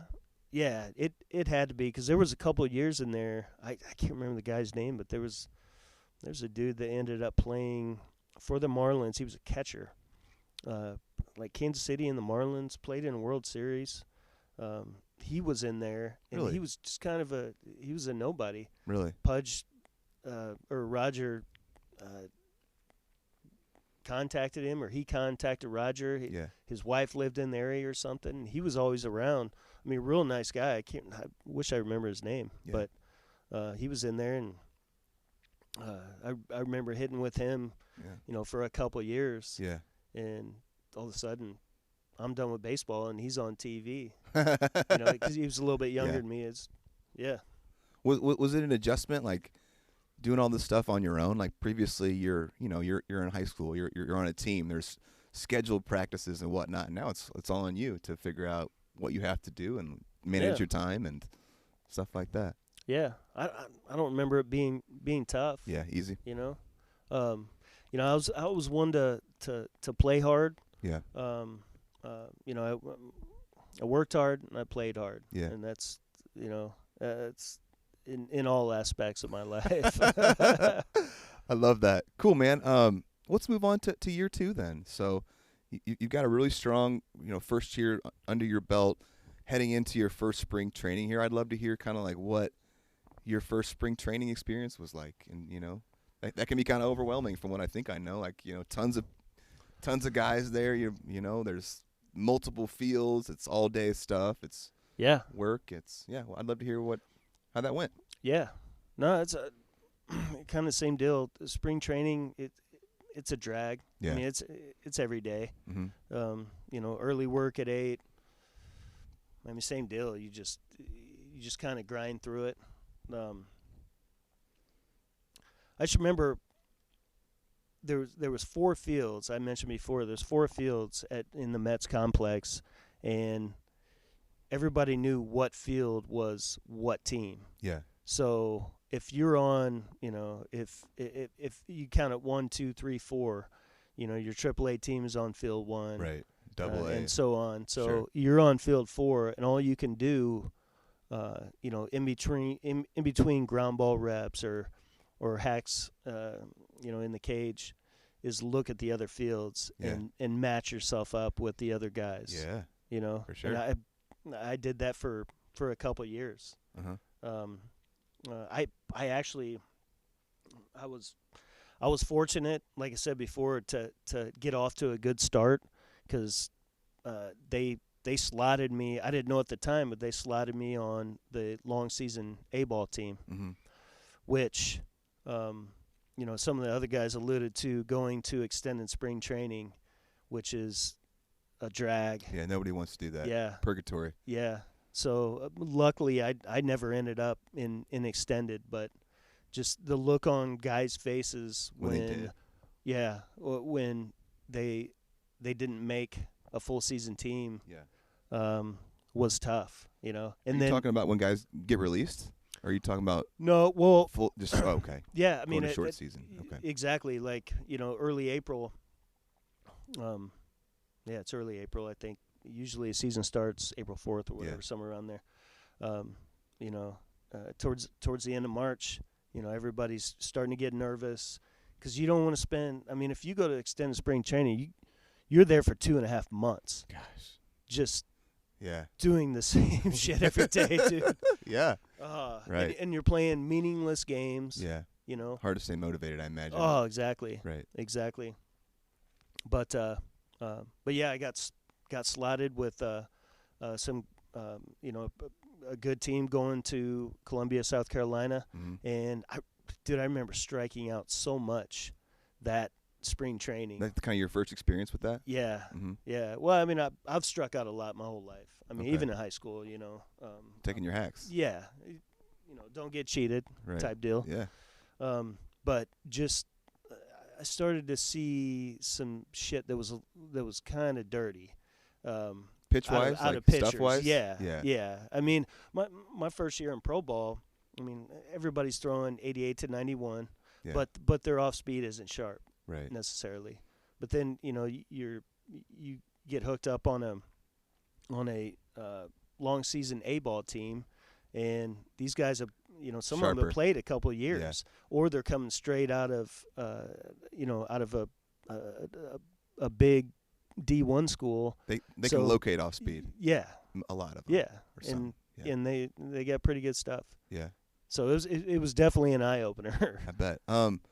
Was it interesting? I mean, people get cut during spring training. So was that kind of an interesting thing to see that for the first time, like guys getting released and like their dream is over, and just realizing how much you have to perform? It's a business. I didn't think about it at that point in my life. Like none of the guys that I got drafted with, I think they either didn't get called back, or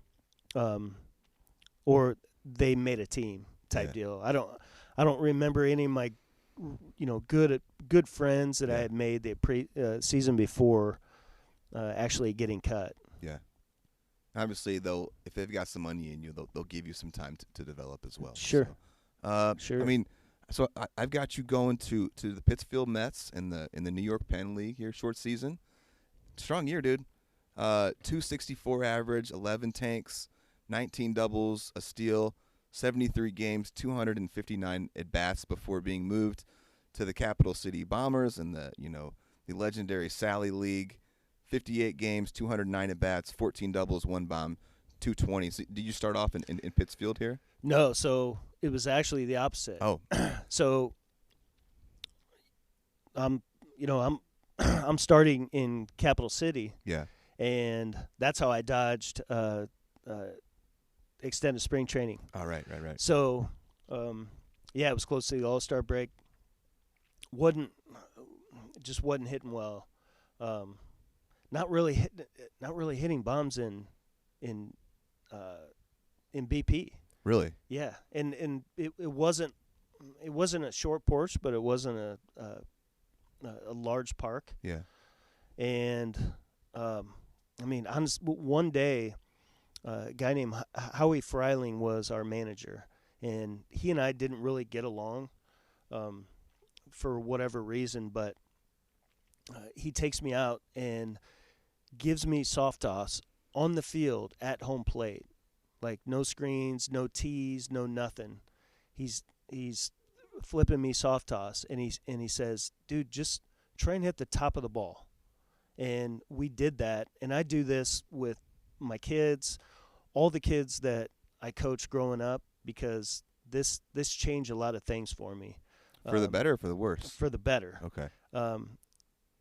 And he's like, dude, just hit the top of the ball. And he rolled a ball about 10 feet out in front of the plate, and he's throwing me soft toss. He's like, just hit the ball and try and hit that ball. It's like the Barry Bonds drill. I've heard Barry Bonds do something like this. Yeah, I don't know, but we went through like 2 buckets, and after a while, he was like, okay, don't worry about hitting that ball anymore. Try and hit a line drive through the shortstop. And progressively, my swing just kept getting on top, until I was backspinning balls so well that I'm soft tossing balls out of the stadium, right? Or over the fence, not out of the stadium. You know what I mean? Sure. And I mean that changed a lot for me. Really? And I mean, like a week later, we go on the road, and one game in particular, hit my first homer for that team, hit a double, and we're driving back after the road trip. I think the All-Star break is the next couple days, and we get stopped by a train, and Howie, the manager, gets off the bus, and everyone's like, fuck, dude, we're just trying to get home, you know. So the train clears, and Howie's still he's inside somewhere, and our bus is sitting at this train stop, right? And he comes back out, gets on the bus, and we leave, and everyone's like, dude, what the shit was that all about? Like, we were there for a half hour, 20 minutes without a train being there. Right. And we get home, and he calls me in his office. He was on the phone? Nobody had cell phones back then. Right. So he had to get off the bus to make a phone call. He was actually fighting to keep me there. Really? And like I said, he and I didn't get along. It's not that we didn't get along. There was just a couple of things that happened that weren't kosher. But regardless, he was fighting to keep me there. Yeah. Which made me feel really good. But Sure. in the same conversation, he sent me down. Yeah. He's like, it's out of my hands. Carly, my wife, just showed up that night to spend the All-Star break with me. Yeah. And instead, we loaded up all my shit and took it to Pittsfield. That's tough. Yeah. Man. There was thing. I made a note here, man. There was the best player. This is what woke me up about how good some of these guys really are. Mm-hmm. Adrian Beltre was probably, I don't know, at the time, 5'10". I don't know how tall he is, really, but he was 5'10", about 170 pounds. Yeah. Back then, he was by far the best player in the league. Really? Yeah, and we played him. I think we played him 8 times. You just knew that he was different in the first half. Yeah, just. Dude, he was hitting balls so far and so hard, and he played left field. Yeah. You know, I mean, he ended up turning into a pretty good third baseman. Oh, absolutely. But but yeah, just how good he was. Yeah. I'll never forget that dude. You know, obviously he's potentially a Hall of Famer. Absolutely, he's got to be close if yeah. he's not. Yeah. Just seeing that caliber of player, and you know, another guy that was in the league that year, Andrew Jones. Oh God. Yeah, we got in a rain delay one time, and we're sitting. He had to have been like 18 because he was in the big leagues at 19. So dude, I think that might have been the year that he just went up. He hit like 350 at every level, and ridiculous. moved up every 6 weeks. Yeah.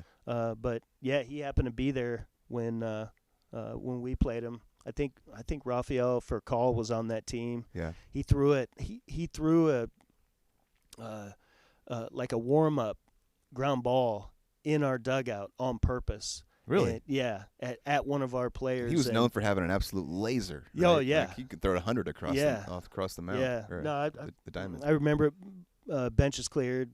Nothing ever really happened, but I do remember Andrew Jones. We're in a rain delay. Didn't speak a lick of English. Right. And, we're all sitting in there like, dude, this guy's he's a pure hitter. Yeah. He's going to be in the big leagues very soon. He was. So we're like picking his brain, trying to figure out what he does, and all he said was, "I take the knob to the ball." That's basically what I got from the conversation. He didn't say anything else.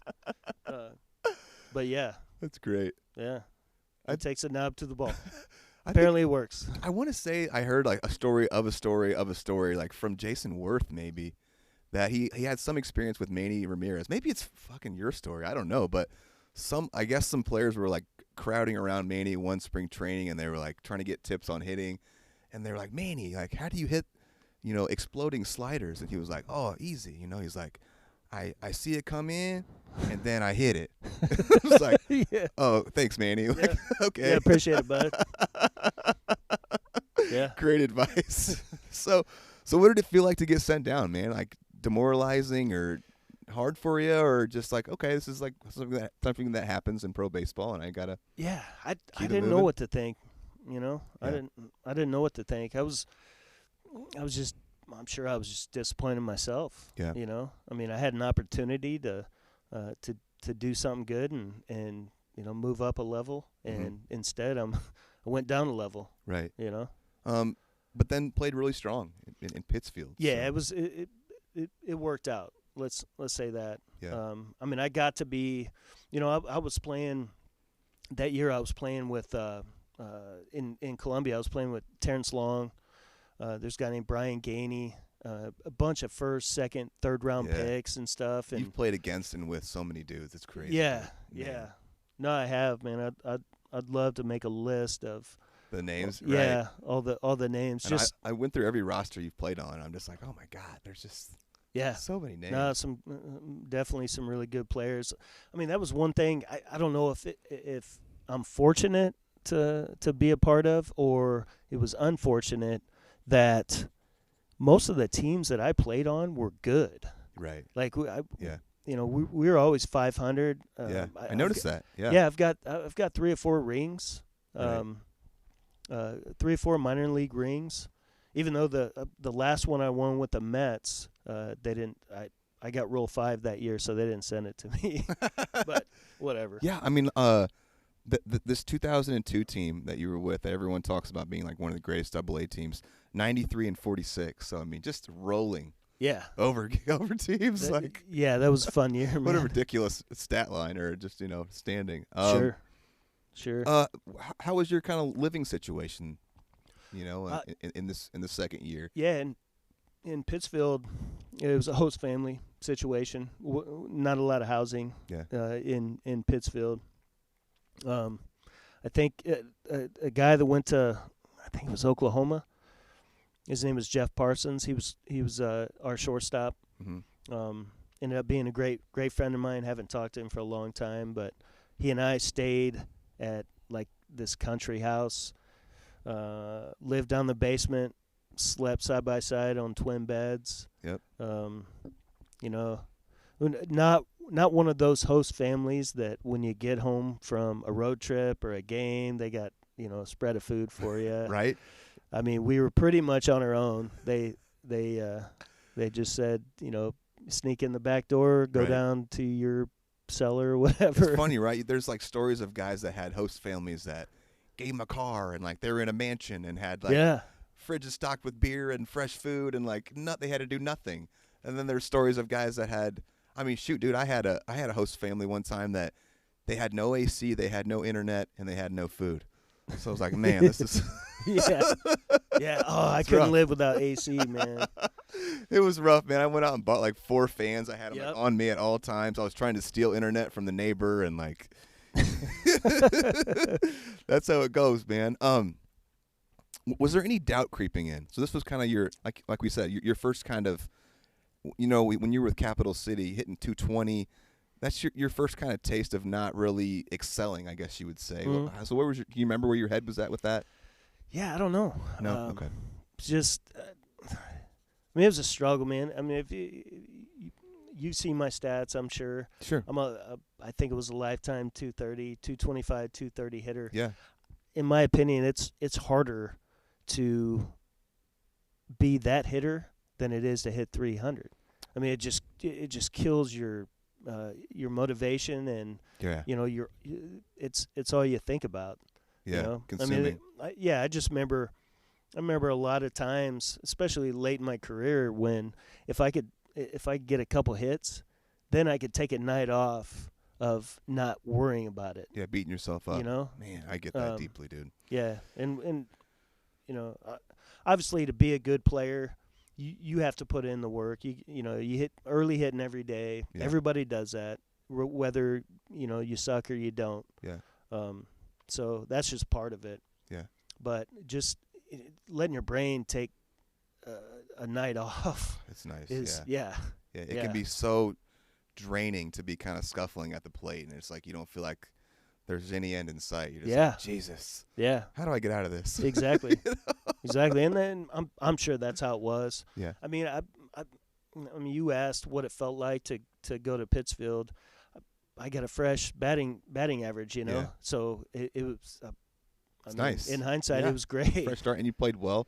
And was Pittsfield more of like, even though it's short season, like were there fans and like more like minor league baseball? What you would think about pro ball? Yeah. Well, I forgot to mention when I went to Capital City or Columbia to start that season, I thought I was in the big leagues, man. Really? That's what it felt like there? It's a college town, SC. Like, you could see the football stadium from our baseball stadium. Yeah. And, they had 50-cent draft nights, fireworks on Friday or Saturday nights. Yeah. They did a lot of cool minor league games. Shenanigans type stuff. Yeah. Like in between innings, shit like that. Yeah. They had this one where they pulled this trailer around the field with a giant sphere, and they would grab someone from the stands and put him in the sphere, and then they'd push his ass off the back of the trailer, and he'd have to knock down like 8 big ass bowling pins. That was fun. Yeah. They had a 3-legged dog that I don't remember his name. I was about to say Lucky, but that's like a joke. But I remember it was just awesome, man. Great atmosphere. 3,000 to 4,000 on weekends, and that was real. I mean, it I remember talking to my dad about it, and he's asking me if I'm okay because I'm hitting 200. Right. And I said, man, I'm having a blast. This is great. I mean, this is great. Pittsfield, not as big of a town. Yeah. But they supported baseball. That's all they had. Where's that at in Pittsfield? Or Pittsfield, what state is Massachusetts. that? Okay, Massachusetts. Okay. Yep. Gotcha. And at Pittsfield, they actually the sun went down in left field. You got a wall, and then you got a row of trees. Mm-hmm. But there was a point where it didn't matter if you were righty or a lefty. Brutal. The sun was right there. So there were actually sun delays. Really? Anytime that it was sunny out, we had a 20, 25-minute sun delay, like every game. Just impossible to play. Yeah, and I'm not sure why they didn't just push the game 20 back. minutes back? Yeah, because it always happened I guess in the there would be still period. Yeah, first or second inning. So, I mean, they could have started the game an hour later, but they never did. It was like their thing, Was this kind of your first experience, like with like longer bus rides and things like that, or how was? Yeah. I don't. Let's see, the New York Penn League. So I think New York Penn is basically New York and Pennsylvania. So not real long bus trips. I mean, when I was in Columbia, the Sally League, we were all over the place. Yeah, that's like true. Like you're traveling. Yeah. There was some shitty trips. What kind of stuff would you do on bus trips to occupy your time? Just obviously everyone being buried in their phone. I used to love the bus trips, man. It was like, I love bonding with all the dudes. So anyway, sorry not to take. No, 100%. I can't sleep on a bus, it's tough. especially if you don't get a seat early and like put all your shit next to you so no one sits next to you, then you're doubled up. Depending on your your year and really what round you got drafted in. It all matters. Yeah. But a lot of cards, man. Yeah. I've talked to my brother about it, and he was saying the other night they used to play a lot of in between. Mm-hmm. I think it's called In Between the Sheets, or there's variations of that game. We always played like spades. Yeah. Spades or tunk or hearts. Yeah. Shit like that. Classic stuff, man. Well, it makes the time go by. It does. There's always movies too. For sure. I guess it's like we can kind of wrap up your year 2 here. You had some highs, you had some lows, learning about some things. Were they messing with your swing yet? Not yet. I'm sure they were messing with me a lot when I was in Columbia. Yeah. I got off to a bad start, so that was probably the beginning of when they started jacking. Right, and like we've talked about, you're, Mr. Coachable. You're going to be like, okay, I'm going to take this advice and I'm going to do it, and that's not always a good thing. Yeah. So yeah. We'll get to that further with your swing evolution, but off-season stuff. I wanted to touch on this. I remember hearing legends about you. You would ice skate or something like that. Is that a thing? To keep your legs strong?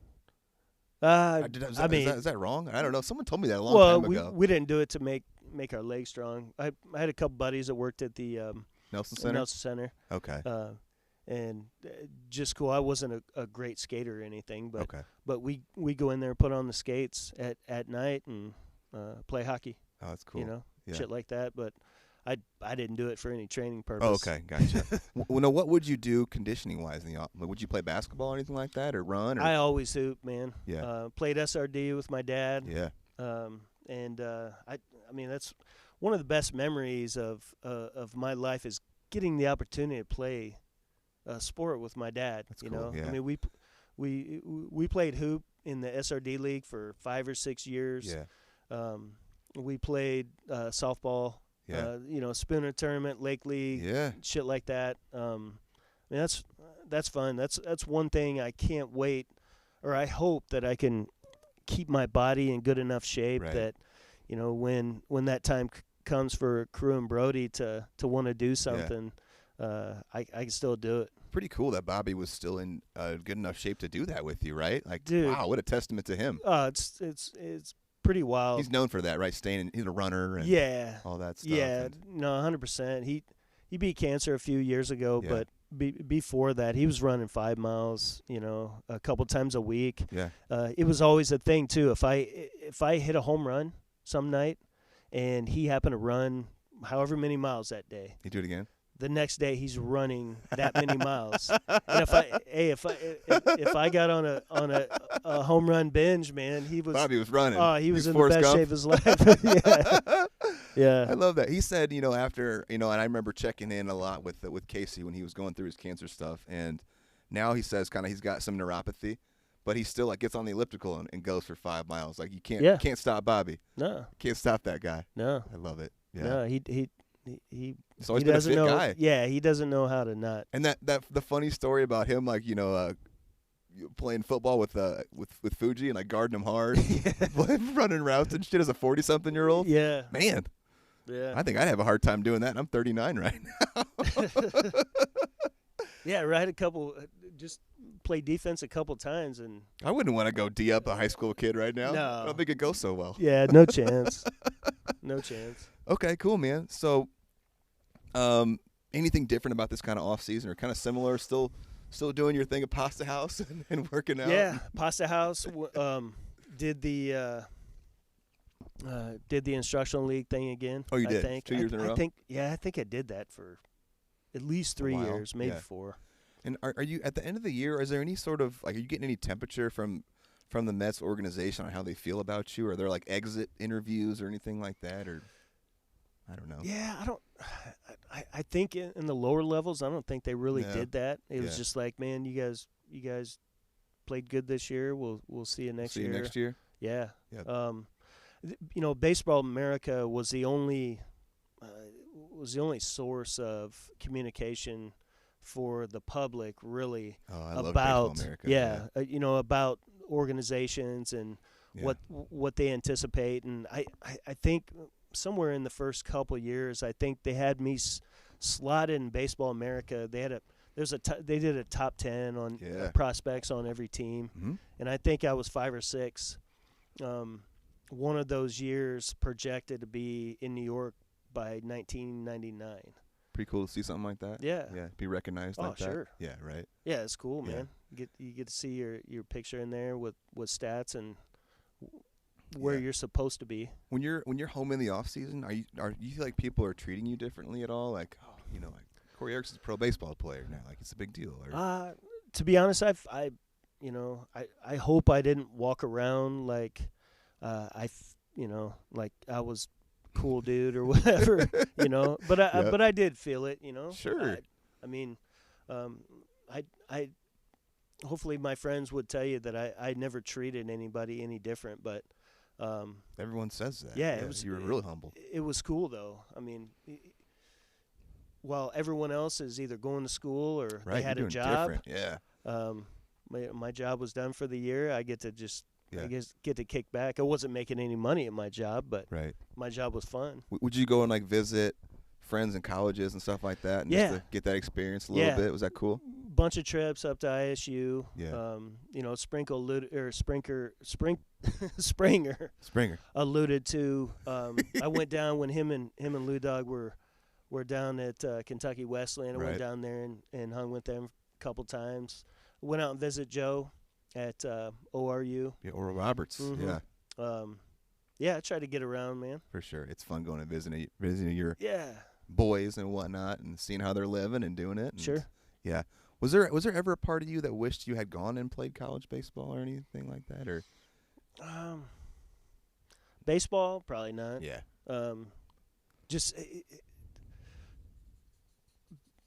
Football and basketball are so hype. Yeah. They're so hype. There's so many people all the time. Not all schools have baseball programs that bring a lot of fans in, and that's right. In colleges. That's what it's all about, man. Just playing in front of fans and fun. Hearing the sounds when you do something good. Yeah. And the best thing about baseball is it's a team sport, but it's individual. Yeah. And totally.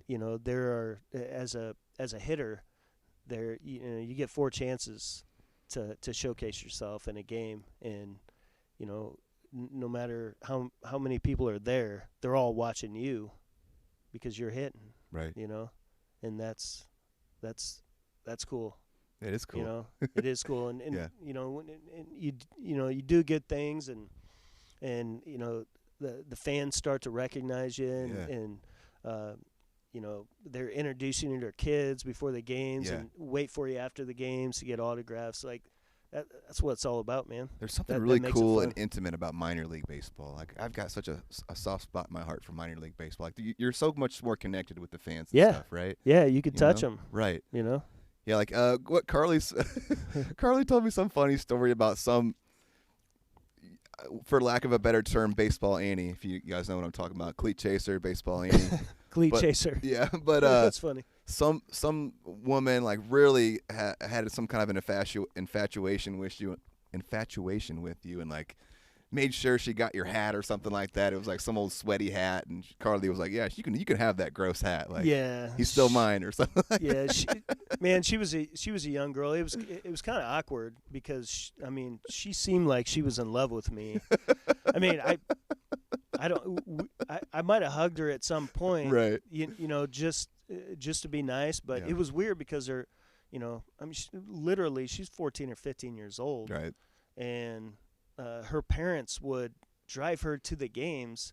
They'd wait for me after the game, and just to talk. And the girl never really said anything. She would just smile and just like. Yeah, but stars in her eye or hearts in her eyes for you. Yeah, man, it ate Carly up.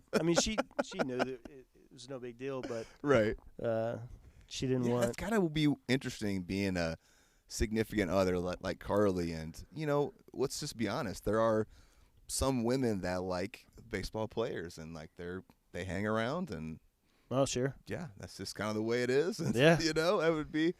I can understand why you'd feel a little uncomfortable at times being a baseball girlfriend or wife. But it's cool that Carly, she got to see you through your whole journey. From like hometown hero to going through your minor league things, the ups and downs, and now, doing your thing now. So yeah. Shout out to Carly. She's been with me through all of it. Yeah, that's really cool. Cool. Let me pause. Okay, we took a short break there. We're gonna keep on rolling. Moving on to kind of our third year here. I believe you kind of said that the off season was pretty similar for you. More pasta house, working out, doing your thing. You'll be 20 years old this year, so you're year 3, 1997. Anything unique about the spring training, or pretty kind of similar, or do you have any thoughts? Yeah, pretty similar. I'm actually reunited or working out with the team that I got sent down from before. The Bombers. Essentially, I put up good enough numbers in Pittsfield to go ahead and make the jump over Capital City, which puts me, right back on track. Yeah, right back on track to progress. Is that where you wanted to be? Yeah. Were you thinking that going into the next year, like, all right, I want to go back to? I thought I might go to Columbia, and just because I got sent down. Is Columbia Capital City? Capital City, Same thing. Okay. Yep. No, but it was great. It's great. I got the opportunity to play with. I think Preston Wilson was on that team. Oh, man. What's cool about this is the. Yep. This is St. Lucie, so it's high A. Tough league to play in, man.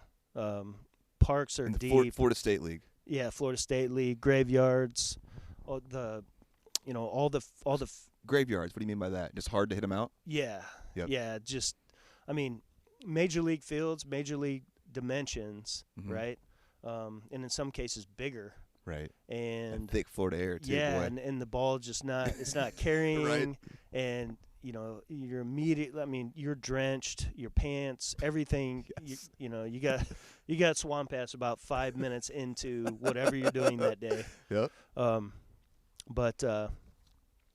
think getting back with Terrence Long and Preston Wilson, Fletcher Bates and Brian Gainey, like all these are all top prospects in the organization. I so see it. Jason Isringhausen, Octavio Dotel as well. Yeah, Dotel. Man, dude, names. Yeah. Woo. Izzy was there from time to time. That's another cool thing about the Florida State League, at least for us, is that was our spring training complex. So there were big leaguers rehabbing all year long. So you get to see them work. Yeah. So they'd work out with us. Sometimes they'd come in and get a spot start or get some ABs in a game. So, can you think of any like big league guys that came down that were cool, that, like were just treated you guys well, or that stood out, or anything like that? Man, I remember Todd Hunley bought us a bunch of blue crab one day. That's cool. And Todd was an interesting dude, man. He had a briefcase. Catcher, right? Yeah. Hit a bunch of jacks. Hit like 50 one year, dude. Yeah, he had a year. I think he got a little saucy. Yeah. Yeah, I think he did, man. He had a bunch of he had a briefcase full of pills, and they were all for something. They were prescribed for something, but right. They're just sitting they're just sitting wide open in his locker room or in his locker. But yeah, he was there for I think about 6 weeks, and again, man, like there might be big leaguers. You mentioned before, meeting your heroes. You don't necessarily always want to meet them because you may not like what you see or what you get out of it. And I never had that experience. Really? Like, any time I ran into a big leaguer, they spot started or whatever. Yeah, they were always cool. Yeah, and they always took care. I mean, they always remembered where they came from. Yeah, that's cool. They always remembered they were sitting in, on the bus like us. Yeah, I love way that. back when. So that reminds me, my I don't know if you ever listened, but I've got kind of a co-host that we do these like in between episodes out of left. Yeah. Joey Albsmeyer, he was texting me. We talk constantly about this kind of shit. And he was like, so he always kind of asked me afterwards, like, how's it go? He was like, is same thing you just said about meeting your heroes. And I said, you were kind of a hero to me coming up. And he was like, was it a good thing or was it one of those things of like, you don't want to meet your hero? And I was like, dude, it exceeded all expectations. Corey's an awesome dude. I'm so glad. But I have met people before that I kind of looked up to. And then you get like a real interaction with them. And you're like, oh, this guy's kind of an asshole. Like I shouldn't have met him. I should have just left it where it was. So interesting. No, I can see that. Yeah. So did you start with St. Lucie or with Capital City? So I started with St. Lucie. This was I might as well have just not showed up that year. Wasn't playing well. Played for what was his name? Ended up being a big league manager for the Blue Jays. That's when I was looking through the rosters the other day. We can look some things up here. I've got Baseball Reference. John Gibbons. Okay. Oh yeah. He might still be there. I don't know where he's at now. That name is for sure. But he was our manager.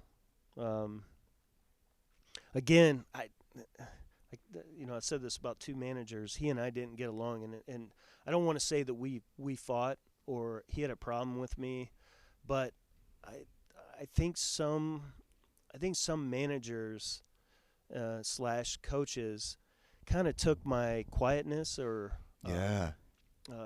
just I think they felt like I didn't give a shit. Yeah. Interesting. And I specifically remember that year I had I was hitting about 210 with no power, not even sure what was going on in my head or whatever.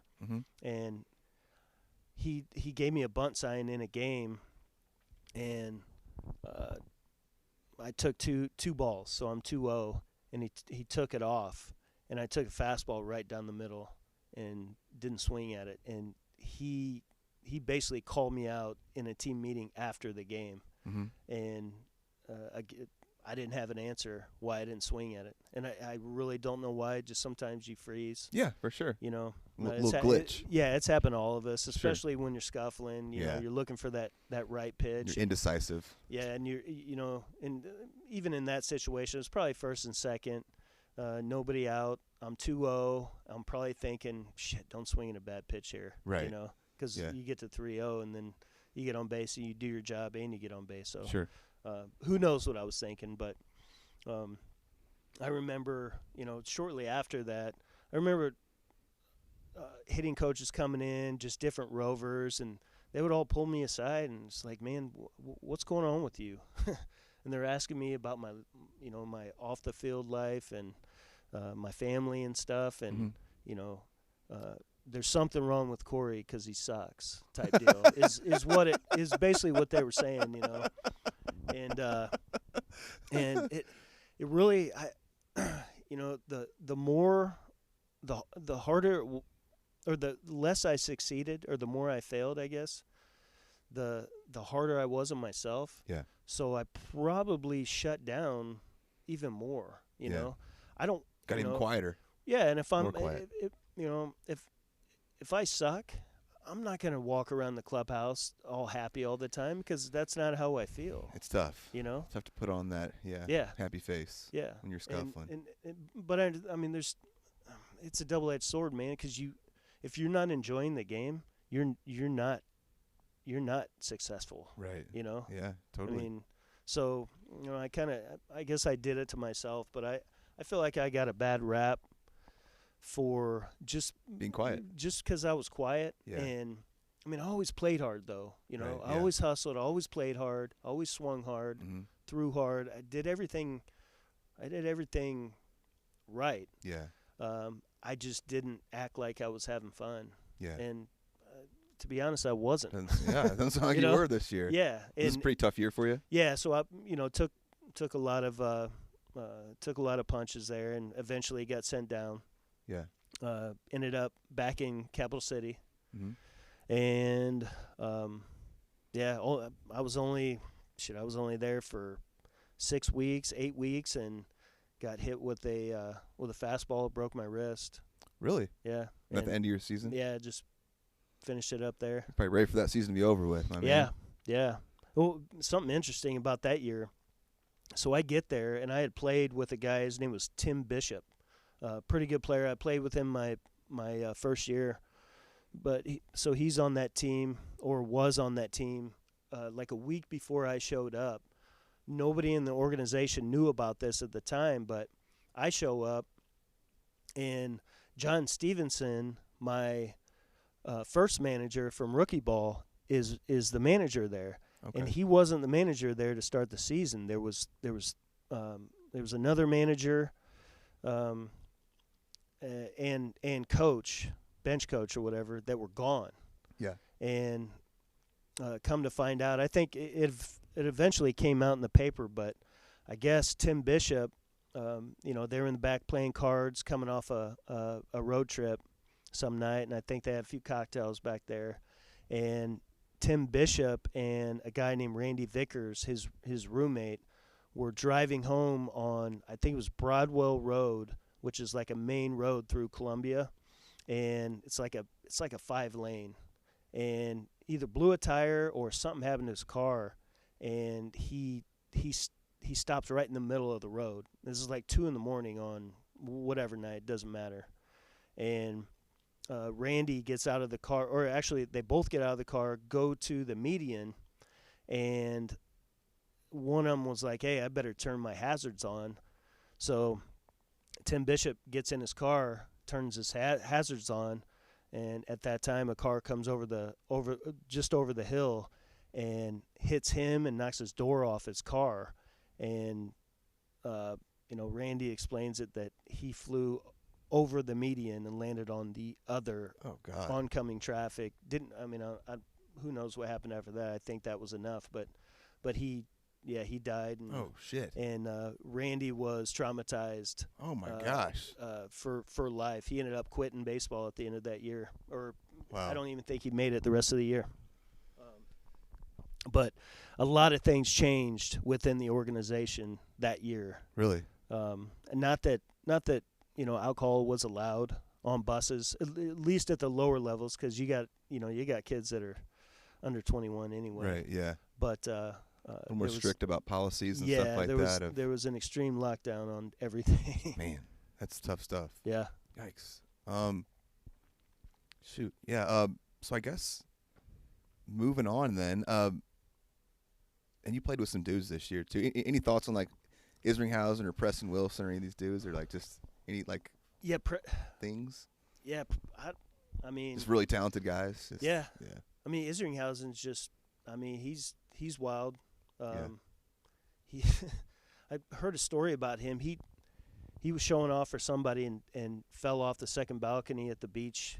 Yeah. One time, and I think that's how he shattered his arm. I've heard he was a wild boy. Yeah. Was it Eric Weaver? You know Weaver? Yeah. Weaver played with him, I believe. I think Weaver's got some amazing stories, but most of them, I don't know if he'll ever come on because I think they're really kind of like locker room stories. Mm-hmm. But he said, I think he played with Izzy, and he said something about like Izzy at one point had like a guy from the organization assigned to him to follow him around and make sure he didn't do like knucklehead stuff. Dude, I heard that too. Yeah. Could you imagine being like valued that much? They're not going to release you. They're just going to give you a babysitter. Yeah, and then Izzy's paying this guy to lie for him, right? No, you want to ask about players, man. I forgot to mention, I had a note here. The one thing I remember about that year playing in the Florida State League, Jock Jones and Big Papi were back-to-back. Papi. Yeah. So they'd have been in the Twins organization at this point? Yeah, before Twins. Papi became kind of Papi? This is like 96 or 97. Man, yeah. And I saw Jock Jones go off the top, like, on these fields. Told you how big they are, but they have monster batting eyes, like 30 feet in the air. And Jock Jones was hitting 3-hole, hits one off the very top, like a foot from the top, dead center. And then Big Papi hits one over back-to-back. And I'm like, man, this is real baseball, dude. Yeah. Is that cool then? So, like, you play with all these names, but then later on being like, oh, I played with him. Yeah. Got to see him. Like, what was it? Springer or Easley said that, you'd be at games, major league games together and be like, oh, I played with him, or he's in my black book and stuff like that. Yeah.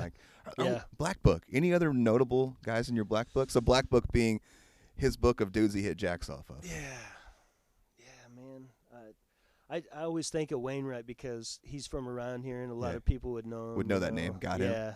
I honestly, I'd like to go back and see because I might have a couple of big names in there. But so tough year for you. Moving on to year 4. Anything notable about this off season? Similar kind of stuff.